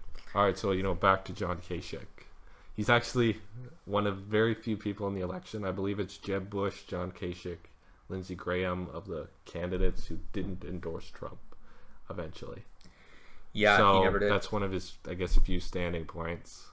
And if he did endorse Trump, that would have done a lot for him in Ohio, for Trump in Ohio. So it's really a multifaceted political statement that he wrote in John McCain. Right. I mean, he's generally been, throughout the campaign, been considered a moderate, at least in comparison to, Ted Cruz and Donald Trump and a lot of the other far-righters. I mean, he's definitely has some conservative positions, quite a lot of them, but he was kind of like your last hope standing for anything resembling, kind of moderate Republicans of the past, I think was basically the point he was going for. Yeah, he was sort of the last Reagan Republican. Right, from another time. Even though Reagan's actually supposedly very bad. In a lot of ways. I don't like Reagan, but there's no denying there's a very big difference between a trumpeter and a Reagan Republican. Yeah. Like, the difference is important. Insane, yeah. Mm-hmm. On one hand, you have, the alt-right, which is just probably unlike anything the Republicans have seen in a long time. What's funny with the alt-right, for years we've been encouraging the right to embrace evolution, and then we got the alt-right. And now it's like race science. Yeah, exactly. All right. So some policy. Let's talk policy. Policy. I guess, we mentioned Kim Davis before, and your man, what was it, Mike Huckabee? Mike Huckabee, my boy. Martyr himself for her. Yes. Well, John Kasich has a different position. He says Yes. Hang him. Don't hang him. I'm not threatening it. Don't hang him, trumpeters. I'm kidding. I'm being sarcastic. Yeah. Can't be too careful in case he actually can't be too careful because, I don't know who the fuck listens to this shit on the internet. So Kim Davis, he said, basically, even if she didn't agree with it, she has to comply because it's her legal duty. Wow, right? For that's such what a radical stance. What a radical position. You have to do your job. Yeah, I know. Is to tell that to the senators right now, right? Right. Yeah. Tell that to Congress. And he accepts climate change, too. So, faced with Trump, Ted Cruz, and John Kasich, I'd definitely go for Kasich. I kind of wish he were the nominee in some sense. Oh, yeah. Because even though I think... Actually, I do wish he were the nominee. I don't even care, even if it ruins Hillary's chances a bit. Just the fact that someone probably sane would be the Republican nominee would be worth Hillary taking the loss, possibly. Yeah, honestly, if either Ted Cruz or Donald Trump became president, I actually would have trouble sleeping. It's a terrifying thought. Just one thing about Kasich though. In terms of I agree with you that it's good to be safe and have John Kasich, even if it would sabotage Hillary's chances. But I agree on that level that I wish he was the nominee, but on another level, I don't think that a super establishment pro TPP Republican who's mostly socially conservative and who has all sorts of corruption allegations against him is going to attract any of that anti-establishment crowd that have flocked to Trump. No, it's absolutely not. So I honestly think if it was Kasich versus Clinton, I think it would just be a standard Republican-Democrat race, and I think this year the Democrat would probably win. So not only do I think he'd lose to Clinton, who I think is better, not like, again, not god, but better. But I think either way, like, even if he won, it would be... But do you think that people would... Good, it'd be fine. If he actually might have a good chance, though, but I mean... Because, you know, the never Hillary people are not gonna vote for Hillary under any circumstances, and a lot of these Trump people are very never Hillary. I mean, they want her in jail, so they probably would suck it up and, you know, go vote John Kasich. But so there is that John Kasich wouldn't get the alt-right, and he wouldn't. Would he? No, but I think they just vote. I mean, he wouldn't get the enthusiasm. He might still get their vote. He wouldn't get the kind of voter turnout amongst that crowd. I don't know. You might actually get voter turnout though, because people hate Hillary. But they love Trump. I know. But John that's not Kasich is like this vanilla, boring guy. But how many people who would have, you know, stayed Republican are kind of switching sides to Hillary Clinton? Like, even Trump's support amongst, you know, white males has fallen recently. Yeah, Hillary's doing well against Trump, but it's not as well as she could be doing. No, but I think, like, just in terms of one demographic, not a single Bernie supporter would vote for John Kasich. Not a single Pretty one. much. Whereas some of them are voting for Trump. Not a single one will vote for John Kasich. There's no burn it all down vote that would work in John Kasich's favor. There's no anti-establishment vote. Like, that's not even a factor if John Kasich was running against Hillary Clinton. So for that reason, I think in some ways John Kasich would do better because all the Republican establishment people and, like, quote, respectable Republican types would vote for him. But in other ways, I think he'd do worse. Like, voter enthusiasm amongst a certain segment would be lower. There's no abstract burn it all down anti-establishment kind of vote working in his favor. I don't know. We'd for Hillary either, but pardon? There's not really an anti-establishment. I know, but I'm saying Hillary, but I'm saying so. I think that when it comes to the anti-establishment vote, they would just revert back to what they would normally vote for in a normal election. It might just be small. It might be smaller than we're thinking, though, because look at how it turned out for Bernie. I mean, he still got roasted in the end. I know the Republicans definitely have more of an anti-establishment on their side now with Trump, yeah, but think of how many people who normally would have voted for a Republican nominee just can't do it under Trump. That is true. Yeah, that's true. Whereas the anti-establishment types might have sucked it up just to spite Hillary. Yeah, but John Kasich, unless it's because she's a woman, like, they call her corrupt, but, like, there's lots of dirt about John Kasich's tenure as governor in Ohio. Like, if we can indict Hillary as corrupt, you can indict John Kasich as corrupt two times over. What is it, though? Like, I know he's been a bad abortion stuff. Well, no, it's the socially liberal stuff, but there's also these, like, controversies over, like, how he's run the charter school system and how largely it's been to, like, return favors to people who donated him money. Like, right. He's just been helping people prop up these BS charter schools because they donated to him and they're like, want to make this investment and stuff. Like, there is that kind of stuff with Kasich. Like, it is tough. I don't know which way it would go, honestly, because Kasich doesn't get enthusiasm among, you know, the Trump kind of Republicans, and he wouldn't get any burn it all down anti-establishment people for being anti-establishment. He wouldn't get anybody to the left of center. Definitely, the left is off limits. He could maybe go for some centrists, although Hillary Clinton on the political spectrum is much closer to the center, and the centrist business class really likes Hillary Clinton. I think it would just look like a standard Republican-Democrat race. That's how I personally think it would go. And I think because of how demographics are shifting and the like, it would probably go to Clinton. But then again, there isn't going to be a never Kasich vote. Right. There might still be a never Hillary vote, but there isn't going to be a never Kasich vote unless his anti-abortion stance whips up a stir. Then there might be, but I don't know. All things considered, we'd still rather have him as the nominee than Trump or absolutely. Ted Cruz under pretty much any circumstances. Agreed. I think that pretty much wraps it up, though.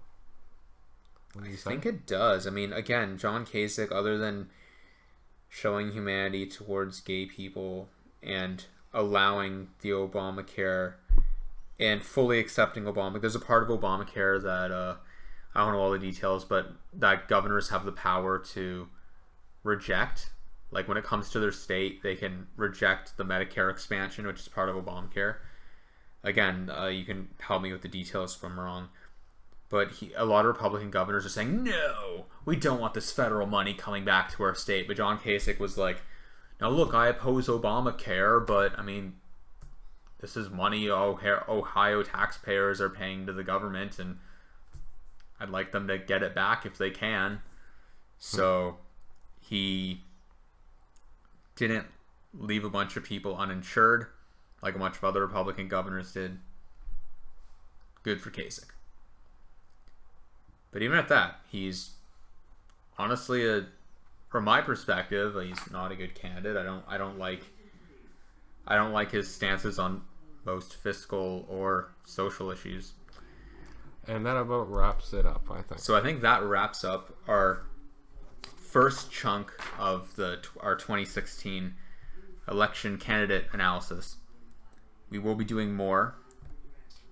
As you know, this one was probably split into 2 episodes, but we're going to be doing analysis on Clinton and Trump and the third parties and the Democratic candidates. And thank you for listening to this. And just as a full disclosure, I will list some of our sources. Good idea. We're excited. Here we go. Some of our sources listed. ontheissues.org, Wikipedia, PBS, I Side With, Bustle, brainyquote.com, Washington Post, Twitter, Secular Talk, Metro Halifax, and Kello. And last but not least, I was quoting Breitbart for a stupid quote. There you go. So, there you have it. And I imagine, and I'd like to give credit to all the different sources that have influenced my body of knowledge on this issue, who we cannot name, all the unnamed heroes. We'll see you again. This has been Mediasplainers, signing off.